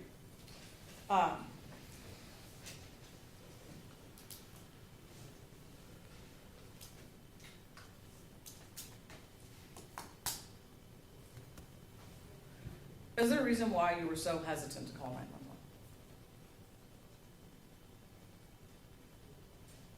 Yeah, because I just didn't know what would happen afterwards. I feel like he would have made me pay for it. If you called? And what makes you feel that way?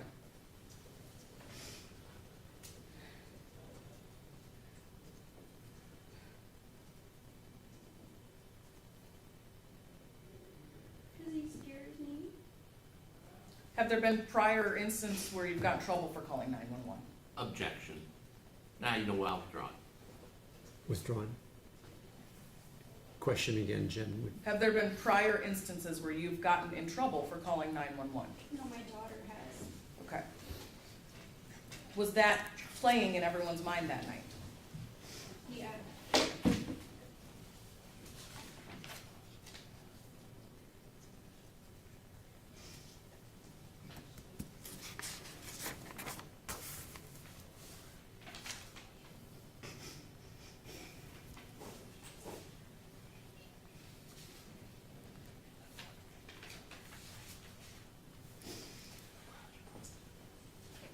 Council asked some questions about motivation to, I think his words were, claim domestic violence. Had you ever contemplated divorce prior to this night? Sure. Okay. Had you hired a divorce attorney prior to this night? Was your whole plan that night to hang a domestic violence on Bob to gain advantage in a divorce?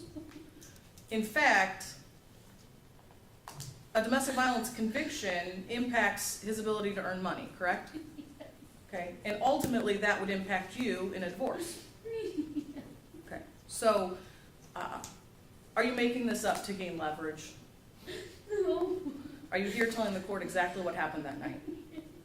And it's your testimony that Bob Young struck you on the side of your head and your ear.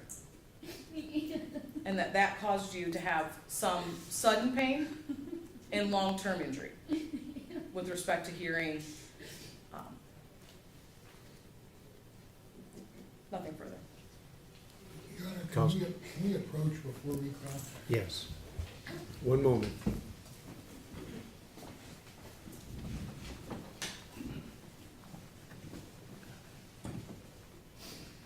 Judge, I know you made your ruling, but she has testified on redirect that she was minimizing what happened that night. And one of the pictures that you initially did not allow should be allowed to cross her on it because it clearly shows that it's consistent with what she said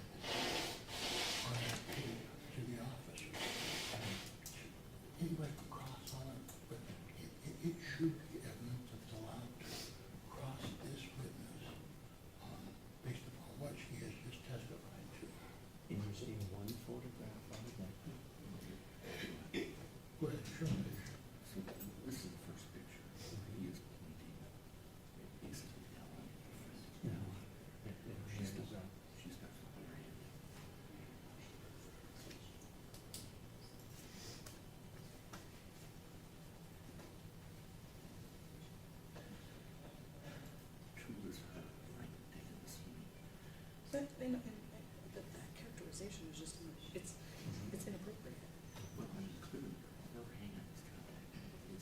And she says that, she put her hand up to his face, that's consistent with her testimony. Consistent with the testimony as far as that I see.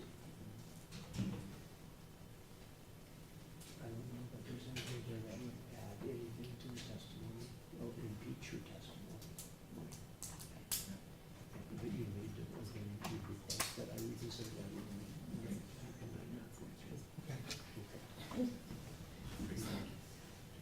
Yeah. Recross-examination, John.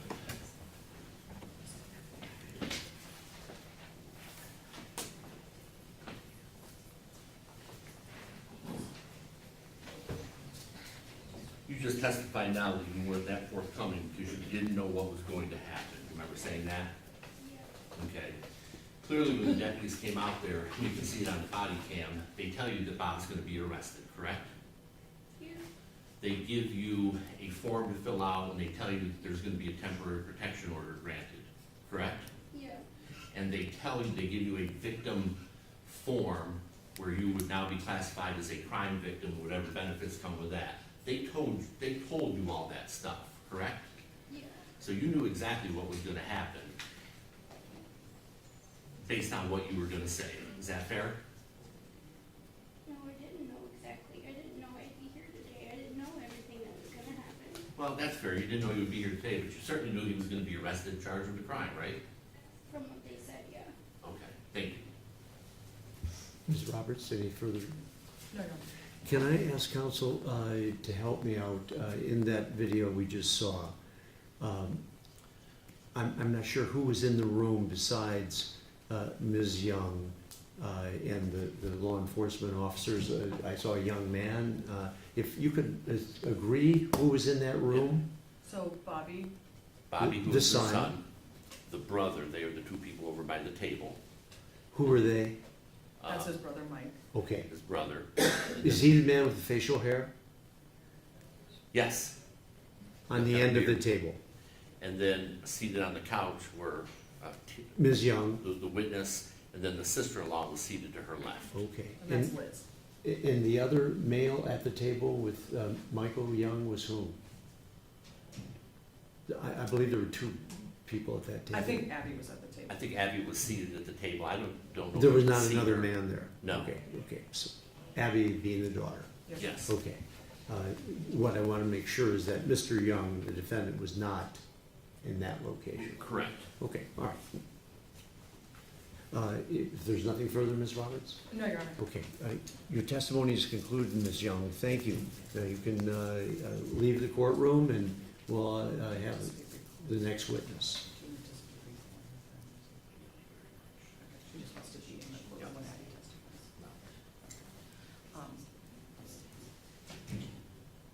You can have a seat over here. Are you okay then with Ms. Young staying in the courtroom? Yeah, she's testified. I don't anticipate calling her. No. I don't anticipate calling her as a witness. Okay. And I will state, just, Your Honor, for the record, she wishes to be present in the courtroom when her minor child does testify. If we exclude her from any other testimony, we would not object to that. She just wants to be in the courtroom when her daughter is testifying. But there doesn't appear to be any objection in this moment to her being in the room. If there becomes one, you'll let me know. Correct. Okay. And it'll just take me a moment to get my next witness, and that'll be Abigail Young. Okay. Thank you.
gentlemen from the media will go through the same process this witness? Absolutely. Okay, I know you've gone through it before. No, thank you.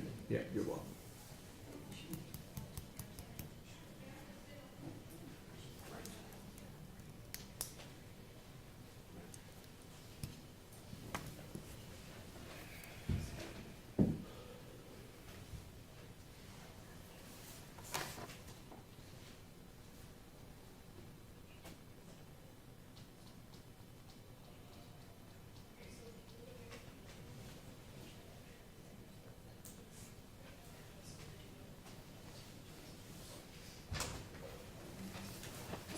Come in, please, Vinny.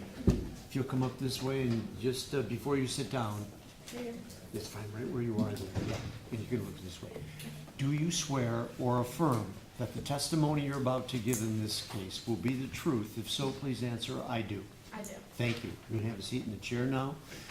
And ma'am, under Ohio law, as a witness in a case like this, you have the right not to be photographed by members of the media that are here or videotaped. If you don't object to that, then they will possibly do that. Do you object to being photographed or videotaped? Yes. Okay, so you do not want to be photographed or videotaped? Correct. Okay, thank you. And your answer stands, and you will not be photographed or videotaped. Okay. Thank you. Ms. Roberts. Would you please state your name, spelling your last name for the record? Abby Young, Y-O-U-N-G. All right, Abby, I'm going to ask you a few questions about an incident that occurred at your house on July 7th of 2023. Okay. I'm going to ask that you speak up so that everyone in the courtroom can hear you, Okay. and that if you have questions about a question I'm asking, feel free to ask if you're confused. Okay. And then make sure that you answer audibly because we are recording the proceedings. Okay. Okay? So you are the daughter to Robert and Tina Young. Yeah. And how old are you? 16. 16. And at 16 years old, you would know the difference between right and wrong, Yes. and you know the difference between the truth and lie. Yes. Okay. And so we're asking you today to testify under oath truthfully, and the judge swore you in. Yep. And you're willing to do that, Yes. and you're able to do that. Yes. So let's run through July 6th into July 7th of 2023. Okay. Do you recall what your parents were doing on the 6th? We were at a fundraiser, and then that night I left with my sister and my older brother, and then I dropped my sister off at her friend's house, and then I just went home. Okay, about what time do you think you got home? Probably like 9 or 10. Okay. And at 9 or 10 that night, what's going on at the house? They were having a party. Their friends came back from the fundraiser, and they were having a party there. Okay, you guys have a pool, Yeah. and was the party out by the pool? Yeah. And there's a pool house out there? Right. And that's where the location of everything is? Okay. Are you out at the pool party? What are you doing during the pool party? I went out there for a little bit, and then I came back inside because I was tired, and then I went back. And then I didn't go back. I went to bed. Okay, about what time do you think you went to bed that night? Probably like 11:30. Okay. So inside the house at that time, who's there? Like at the party, or like my In your family. home. Yeah, like your actual family. Who's there? It was my little brother, my older brother, and then my sister wasn't there because she was at her friend's house. Okay, and your younger brother is how old? 7. And he's Joe. Yeah. And then your older brother is Bobby, Yeah. and he's 18. Right. Okay. Were Joey or Bobby involved in the pool party at all, or? No, were you all not just- really. They probably went out there and said hi, but that was it, really. Okay, you pretty much just in the house. Yeah. All right. Talk about the bedroom situation in your house. So my bedroom is on the right side of the house. Like if you're looking at the house, my bedroom's on the right side. And then my sister's bedroom is in like the middle of the house upstairs. And my sister's bedroom looks over the pool and like the pool house area. Okay. And then where's Joey's room?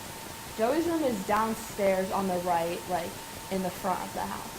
And where are your parents' bedroom? Right across from Joey's room. So Toward the downstairs? back of the house, yeah. Okay. And then Bobby's room upstairs? Yeah, like all the way at the end of the hallway, the opposite end of the hall. Okay, so it's you, what's your middle sister's name? Katie. Katie. You, Katie, and then Bobby upstairs. Right. Joey and your mom and dad are downstairs. Yes. Okay. So, you're asleep. At some point, do you get woke up? Yeah, my little brother woke me up. Okay. So your little brother comes up to your room. He was not sleeping in your room, correct? No, he came up to my room and woke me up. And why did he wake you up?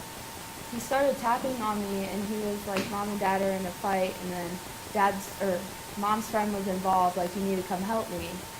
And I was like, okay, because I already figured I knew what was happening. And so I went downstairs, and like I tucked my little brother in for bed, and I told him like not to worry about anything, just go to bed. And then I went and woke my older brother up, and at this point my mom was like inside. Inside the house? Yeah, she was taking a shower. Okay. And so what do you do next then? So after I figured out my mom was inside taking a shower, I was like, okay, she's fine. So then I went and woke my older brother up just to like make sure like he knew something was going on. So I went and woke him up, and he was like, just don't worry about it, just go back to bed. So I hung out in my room for a little bit, and then like I heard my mom go out back outside, like I heard the door shut. So I went to the bathroom, and I was going to go to the bathroom and then go back to bed. And then on my way back, like after I went to the bathroom, I looked out my sister's window for like a couple minutes because I knew they were arguing and there was like something going on. And then I started looking out her window, and I was there for a couple minutes, and then that's when I seen him hit her. Okay. So you go into your sister's room after you hear the door shut. After I hear my mom walk out the back door of the house. Okay. How do you know it was your mom walking out the back door of the house? Because she just got out of the shower, and I knew her friend was outside. Okay. So you hear mom go outside, so you look out the window. Yeah. And what makes you do that? I don't know. Instinct.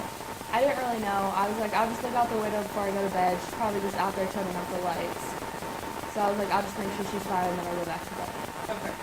And so let's talk about, you said your sister's bedroom's in the middle of the house, overlooks the pool. Right. And the pool. And the pool house. Yeah. Okay. And where do you see your mom and your dad at? If you're facing the pool house, the left pillar. So there's an entryway to the pool house? Let's Yeah. describe this for me. So it's like just a entryway with like stone pillars on both sides, and then like two open doors, like two doors. It's like double doors. Okay, so they're by the pillar Right. to the entrance of the pool house. Right. And what exactly do you see? I see them arguing at first, and then I see him hit her. And then what do you see next? And then I, like, right then and there, like, I just screamed. And then I went and I ran in my older brother's room. And I got him, and I was like, Dad just hit Mom, like, come on. And that's when me and my older brother went running outside. And then I yelled out the door. And then I quickly ran upstairs, and I got my pillow. Like, I got my pillow, and then I got my keys, and I, like, hid my keys in the pillowcase. So, like, no one could take them when I'm trying to leave. And then I grabbed my little brother and put him in my car. Okay, so you make the decision to grab your pillow and your car keys. You have your own car. Yeah. Okay, and you said you placed your car keys in the pillowcase. Yeah. Why? I did that because I was scared if we were trying to get away, if my keys were going to get taken, and I wasn't going to be able to, like, get away with my mom and my little brother. Okay, so you were trying to get out of the house. Yeah. Did you see anything else between your mom and your dad with respect to the contact? No. Because right when that happened, like, I went into panic mode. And So tell the court exactly what you saw when you say you saw your dad hit your mom. I seen my dad, like, my mom was she was facing toward the house, and my dad was facing toward the pool house. And then when he hit her, then he threw her phone into the pool. Okay, where did he hit her at? He hit her on her, it would have been her left side of her face. Okay. And then, how did he get the phone? Grabbed it. Okay, after he hit her. Yeah. And then threw it in the pool. Yeah, it was like a huge, like, rainbow, like, fly into the pool. Okay. And your parents have security cameras, right? Yeah. Okay. Your Honor, I'm gonna play state's A for. Okay.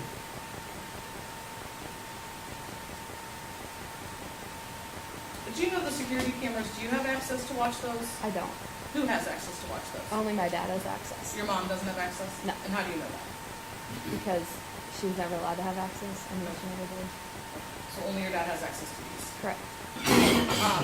You actually obtained this video, correct? I did. From who? My dad. Your dad sent this video to you? Yes.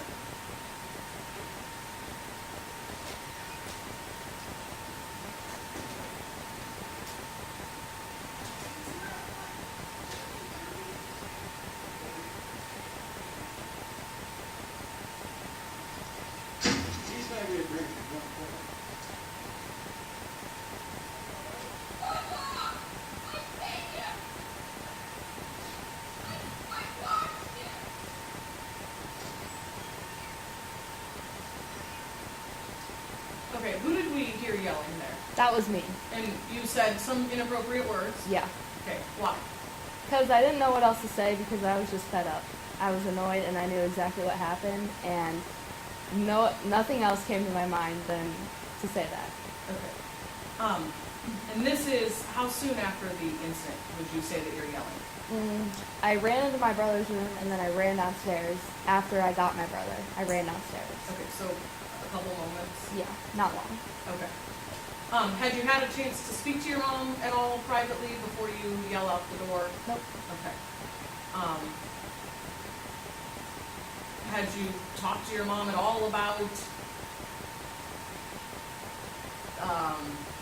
coming up with a story that your dad had hit her? No. What is your certainty level that you saw your dad strike your mom? I definitely seen him strike her. In that video, do we see your mom walking away? Yeah. And what's she doing? She has her hands over her ears. And is that the area in which your dad struck her? Yes. The side of her face. In that video, does she instruct you to do something? Call the police. Did you call the police? I didn't. Why not? Because in 2020 I called the police and I got scolded for doing it, so I was scared to call the police again. So that's going through your head at that point? Yes. So we're not going to call the police, but what was your plan? What was your plan of action?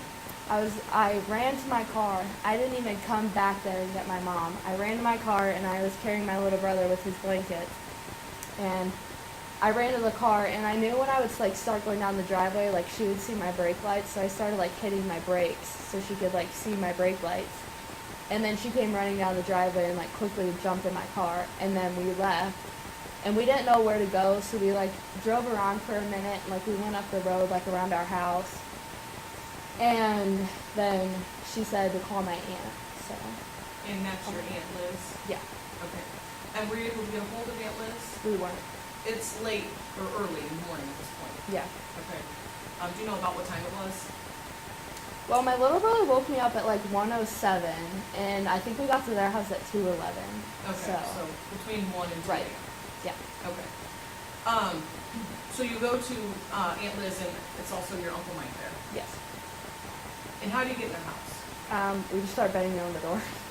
I did. My mom was scared to get out of the car until she knew we were at a safe place. So I just started banging on the door until one of them came to the door. Okay. And one of them did come to the door? Yes. Okay. Were the police called when you arrived there? No. Why? Because we were under the impression that we were just going to have a family meeting and talk it over, and we weren't going to get the police involved because, once again, we were scared to get the police involved because of the incident that occurred before when I called the police. So we didn't want to call the police. We were just going to have a family meeting and basically say, you're done doing this to us, we're sick of it. And that didn't happen. Okay. So you decided you're going to have a family meeting the next day, you and your mom and Joey? All of us. And Bobby? And my sister, too. Your sister? Even though she wasn't there. No, I meant who stayed at Liz and Mike's? My mom and all the kids. Including your sister, or was she still at her friend's house? Well, she was at her friend's house, Okay. but at our house, those kids at our house. Okay, so you, Bobby, and Joey, Yes. and your mom all stayed at Liz and Mike's. Correct. Okay. And so you get up the next day, right? Yeah. What happens the next day? Well, the next day I wake up with about 25 missed calls, and we woke up and just talked, and so my older brother was going to go over to the house and talk to my dad about whatever, and whenever they got to the house, then my dad asked my brother where we were or whatever. And then my dad called Liz's phone and was like begging to talk to my mom and everything. And he couldn't call her because obviously her phone was in the pool. So he figured out we were there and he came over there. Okay, and where were you at when he came over? When he came over, my uncle told us that we were all going to go to the barn and that they're going to keep my mom on the back porch because my dad's intention was to come over there to talk to my mom. But when he was calmed down, they were going to let him talk to my mom, obviously with everyone around. But they wanted all the kids to go to the barn. Well, as we were running to the barn, I heard gravel being thrown up in the driveway. So I heard that, and then as quick as I heard that, I heard the glass shatter, and my mom was on the back porch, and I was almost halfway running to the barn. And I came back and got her from the back porch and started running back to the barn, pulling her with me. And because I knew it wasn't a safe place for her once I seen that. So then we got to the barn, and my cousin, which is Mike and Liz's son, locked up the barn and everything until we got the clear to go inside because the police were there. Okay. So you and your siblings and your mom and your cousins are all in your Uncle Mike's back barn? Correct. But my older brother isn't. My older brother's at home because he went home to get my dad. Okay. So you don't see what happens in the front of Mike's house? No, I don't. You just hear it? And see the aftermath, yeah. Okay, so you hear the gravel turning and then you hear loud... Glass shattering, yeah. Okay. And that's when you take your mom to the barn? Yes.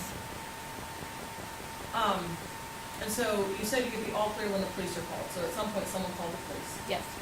And the police arrive at Liz and Mike's. Correct. And they ask you about what happened the night before? Yeah, and then they had me write a statement. Okay. And did you tell the police the same thing that you testified to today? Yes. And was that the truth of what you saw? Yes.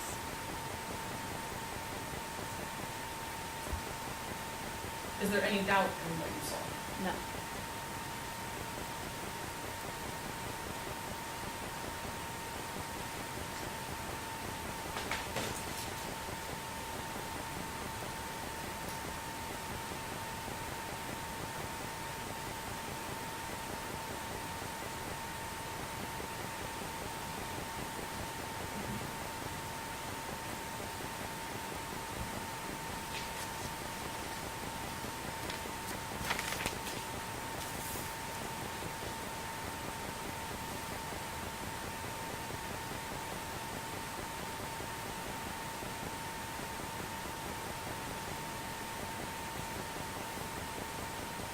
And you sure it was your dad and your mom? Yes.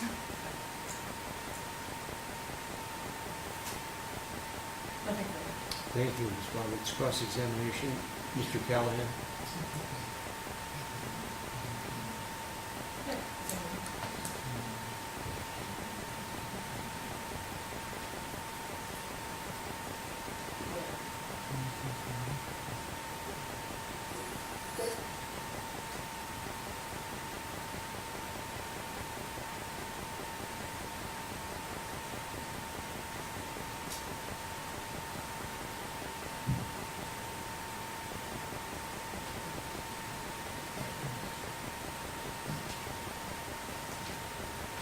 Mr. Callahan, you have some questions now.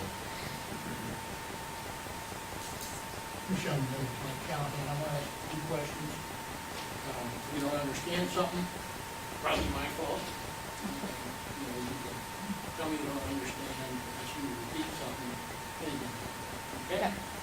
So, after this incident occurred, you went to your house, right? Yes. You remember deputies coming over in the next room, Yes. and they had a body cam, correct? Yes. And they asked you questions. Yes. You remember what you told them? Yes. What did you tell them? I told him do you mean questions about what happened the previous night or what happened that day? No, that night, the previous night, with your mom and dad. Yeah, I told him the same thing here that I seen him hit her and then I grabbed all my stuff and I left. With everything. Remember telling me when it first happened, he gave your brother $8,000 inside and woke me up and said Mom was getting hit and you can come outside and help. Yes, that's what my little brother said. So that would be one to believe that your little brother saw what happened. So my little brother came and got me. I don't know if there was an incident before I woke up or what. But your mother testified only one incident, Okay. okay? And your brother came in and told you about it and said he witnessed the incident, correct? Yeah. And you were in bed, Yeah. you were sleeping. Yep. So if your little brother witnessed the incident that occurred and you were in bed sleeping, there is no way you could have seen that. Well, first of all, he is 7, so he does get his words twisted. And there could have been a previous incident that was seen before I was out there. Well, there certainly could have, but your mother testified there was one incident. And if your little brother saw it and came in and woke you up and said he'd seen what happened and come help me, you could not have seen that incident. Well, there could have been 2 incidents. I don't know. But I mean, there was an incident, and I did see an incident, and I know what I seen. I appreciate that, but that's not what you told the deputy in the morning after it happened. What? You told the deputy, I mean, I can play it for you, but it's, I got it word for word, what you said to the deputy. If you doubt that, I'll play it. What did I tell you? Nothing? When it first happened, he came inside and woke me up and said that Mom was getting hit and could you come outside and help? Yeah. So that would be one to believe that your little brother saw your mother get hit. I If he was mean, getting they hit. were all highly intoxicated, so they could not remember certain pieces, but I wasn't intoxicated, so Your little brother.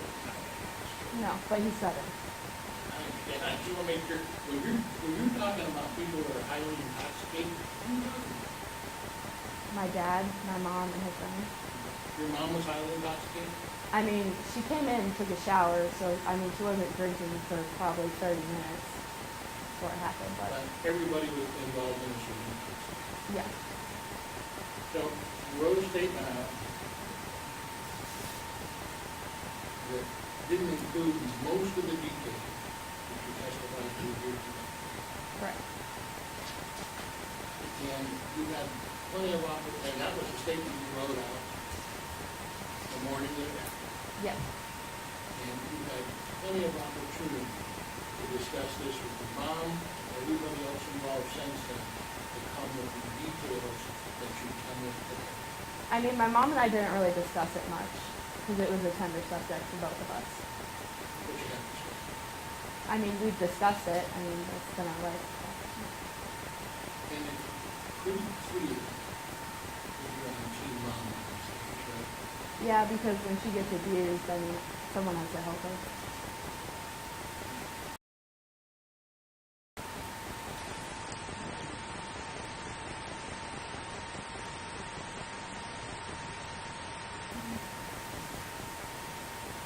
So,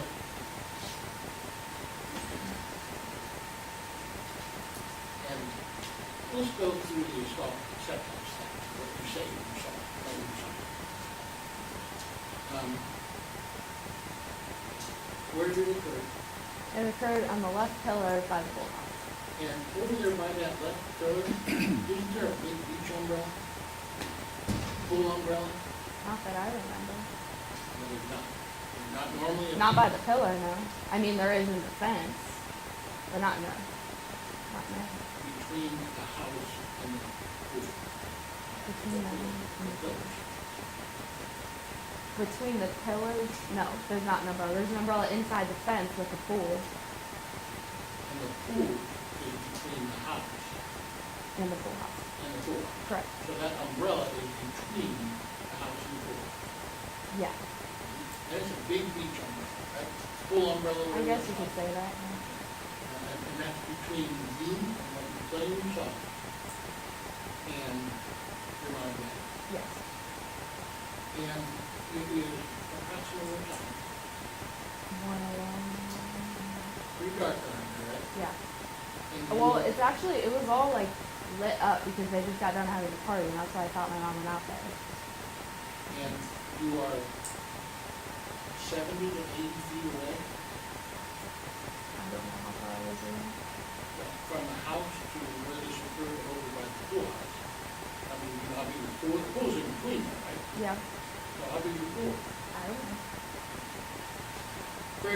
quite a distance away. I guess you could say that. You wear glasses? I wear contacts. And you have contacts in that? I did. You went to bed and you wore contacts? Nope, I had my glasses on. I put them on. So, which was it? Glasses or contacts? I took my contacts out before I went to bed, and then I had my glasses on. And so, walk me through exactly what happened. I walked into my sister's room after I was going to the I'm bathroom. just talking about outside the street. Oh, I seen him hit her by the left pillar. I mean, I was watching there. They were arguing for a while, and then I seen him like get her close to the pillar, because she didn't start that close to the pillar. And did you see her reach up and push out again? I mean, she could have. I didn't see that. No. So that happened before you started watching, or you just didn't remember seeing it? I don't know. I honestly don't know. As a matter of fact, a lot of things you don't know, but you definitely know your dad is the mom. Yes. Check that. Ms. Roberts? Any further questions? Go ahead. When you're ready.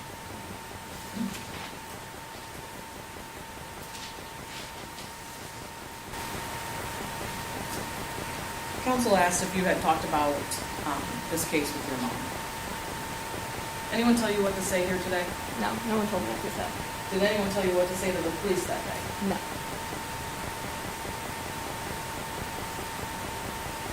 Has anyone tried to tell you what you did or didn't see? No. I mean, besides my dad, he tried to tell me that didn't happen. I didn't see that, but Okay, so your mom didn't try to tell you what you did see, but your dad tried to tell you what you didn't see. correct. Okay.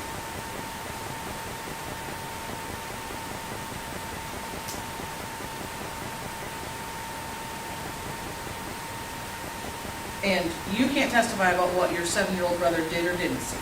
No. You can only testify about what you saw. Right.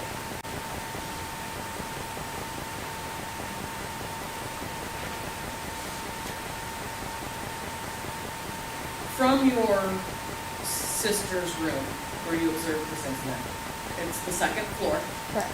so you would have a pretty high vantage point. Correct. Did you have a clear line of sight to that pillar where this incident occurred? Yes. You heard counsel say it's 1 a.m, it's pretty dark outside, and you tried to say, what? I mean, there's a huge light over them where the incident happened. So, I mean, it didn't really matter that it was dark. So is the whole back of that pool lit up at this point? Yeah. Okay, and you were able to clearly see Yeah. what you saw? Yeah. And if you didn't see anything, why would you have yelled out that you seen it? I don't know. Like, I don't know why I would yell that if I didn't see anything.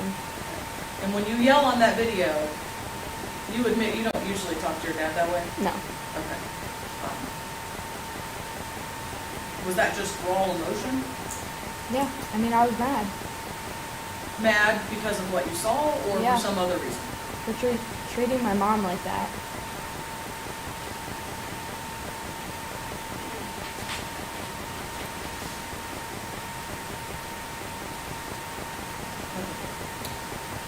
Mr. Calhoun? Oh, the other one? Yes. Okay.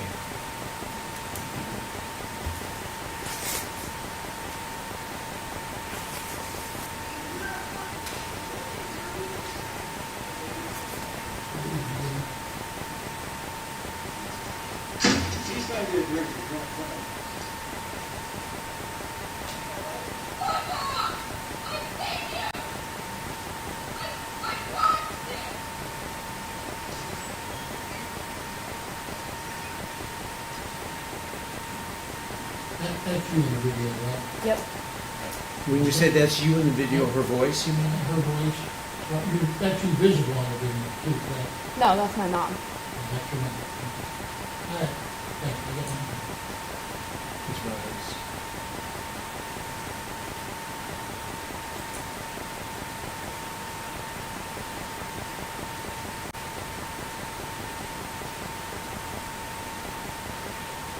I have a few follow-up questions I want to ask, and if my questions cause you to have further questions you want to ask this witness, of course, you'll be able to do that. Ms. Young, so I can get as clear a picture of what happened that night, I'm going to ask you just to perhaps repeat some things. You're telling the court that you were in your little sister's bedroom. Mhm. She was at a friend's home. Right.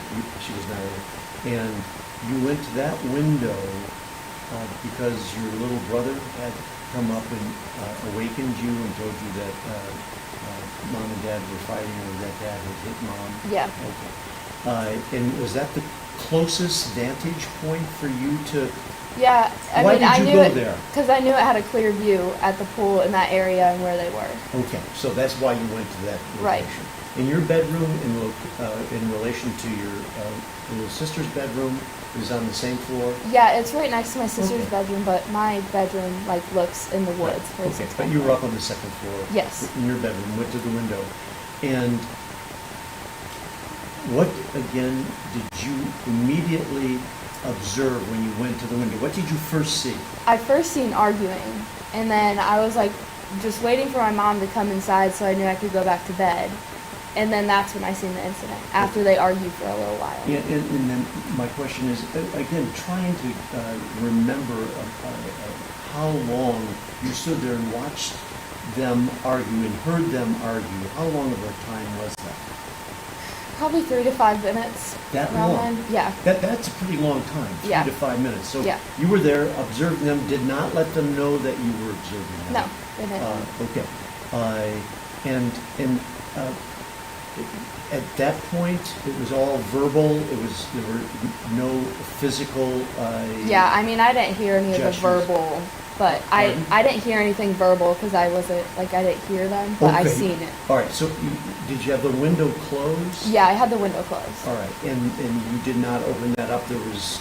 No. All right. So you're looking through a solid window Yeah. at your mom and dad at the pool house. Right. And you can't hear what they're saying. No. But you're watching them. Yeah. Was it obvious to you that they were arguing? Yeah, it was obvious to me that, I guess I stayed there for so long because I knew something good was not going to happen. Mm-hmm. And I think that's why I just continued standing there, because I just could just tell. All right. And then at some point in time, 3 to 5 minutes, you're observing this argument with no physical contact between your mom and dad at that point, right? Yeah. Okay.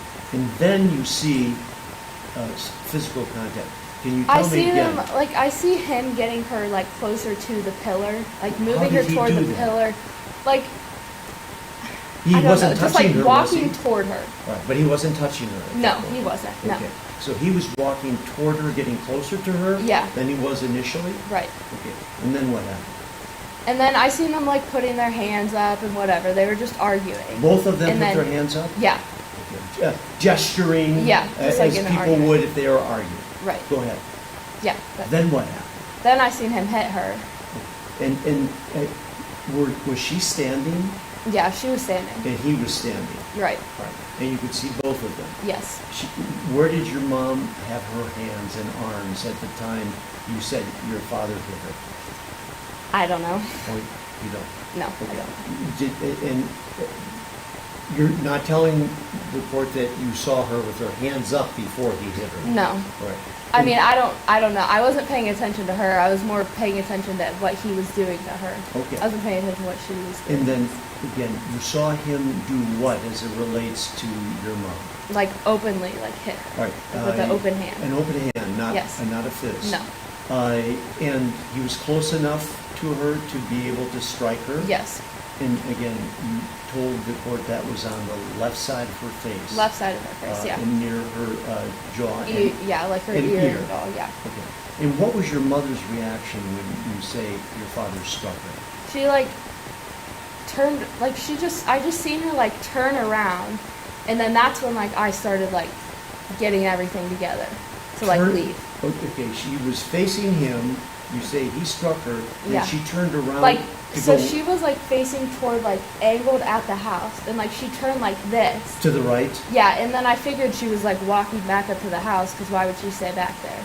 So that's when I started grabbing everything else, and my little brother and stuff. Do you remember after you say your mother was struck by your father, seeing her say anything to him? No, I didn't stay in Because the you window couldn't hear, long. No. right? Okay. And what did your father do after you say he struck?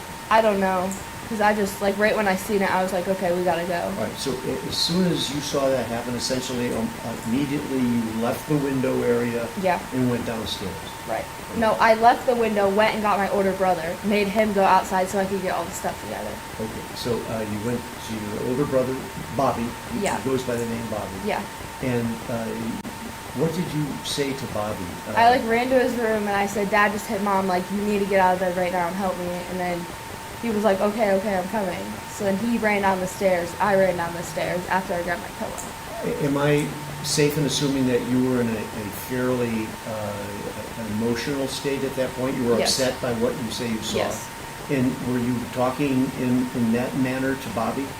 I mean, I just Were said, you like, excited when you talked to him? oh, no. I was mad and I was upset. Oh, but you were upset. Yeah. I mean, when I say excited, I don't mean happy excited, but when you went to Bobby's room, was he sleeping? Yeah. All right, and you woke him up. Yeah, like, I pulled his covers off and I was like, get out of bed right now. Okay, and again, what did you say to him? I said, Dad just hit Mom. And you remember saying those words to him? Yes. All right. And what did Bobby do then? Then he, like, got out of bed, ran downstairs. And then did you go that's with him? I went with, okay, so I stood in the door frame downstairs, and that's when I yelled those things. And then my brother was also down there, and then I went and grabbed my little brother. You were at the entranceway to your house in the Yeah, pool? like the back door. Coming from the pool? No, I was coming from, like, the main house. Yeah, but you were standing at a doorway? Yeah. And was that facing the pool area? I was looking toward the pool, but, like, our back door, when you walk out, it's like you have to, like, turn and stuff, Okay. so. All right. And your plan was to leave Yeah. with your mother, Yeah, your and my little brother. And then I knew my older brother, like, I knew he would follow, but I knew he was outside, like, talking with my mom and her friend. Mhm. And I knew my mom would know when she seen the brake lights that she needs to run. So it was just her running. And she didn't, like, grab her friend or anything. And my older brother was in the back, so I was like, I can't take you with me because I need to go now. So you left then, and did your mother get into your car? Yeah, she got into my car. All right, so she came down the lane, and got in your car? Yeah. And you left, and your brother Bobby stayed there with your father? Yes, and my mom's friend, who was also there. Your mom's friend? Yeah. And was that Kristen? Yeah, Kristen. Right, so she was still there? Yeah. Where was she when you saw your father strike your mother? I don't know. I wasn't looking for You her or didn't see her? anything. No, I was just watching him. Like, Okay. I was out there watching their argument, and I was, Understand. yeah. Okay. So, do you remember seeing Kristen then when you came downstairs? Yeah. And was she outside or inside the house? You Well, she must have been outside if I seen her, but when I yelled that, I seen, like, her all come, so.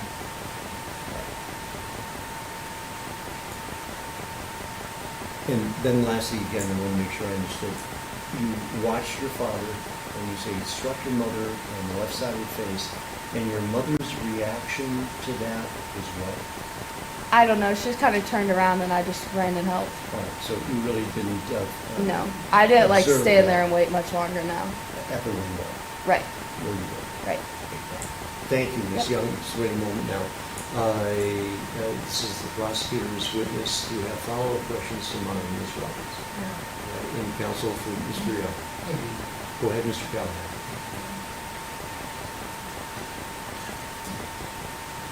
Which hand did your father strike your mother with? His right hand. And any details you can give us today? You didn't give those to the deputy on the day after? No. I mean, not that I... You didn't write those in your statement the day after, freshman? Yeah, I wasn't going into detail. I mean, I wasn't thinking about, oh, he hit her with this hand and this, and I wasn't writing all of that down. So today's the first time you had this. I mean, I guess you could say.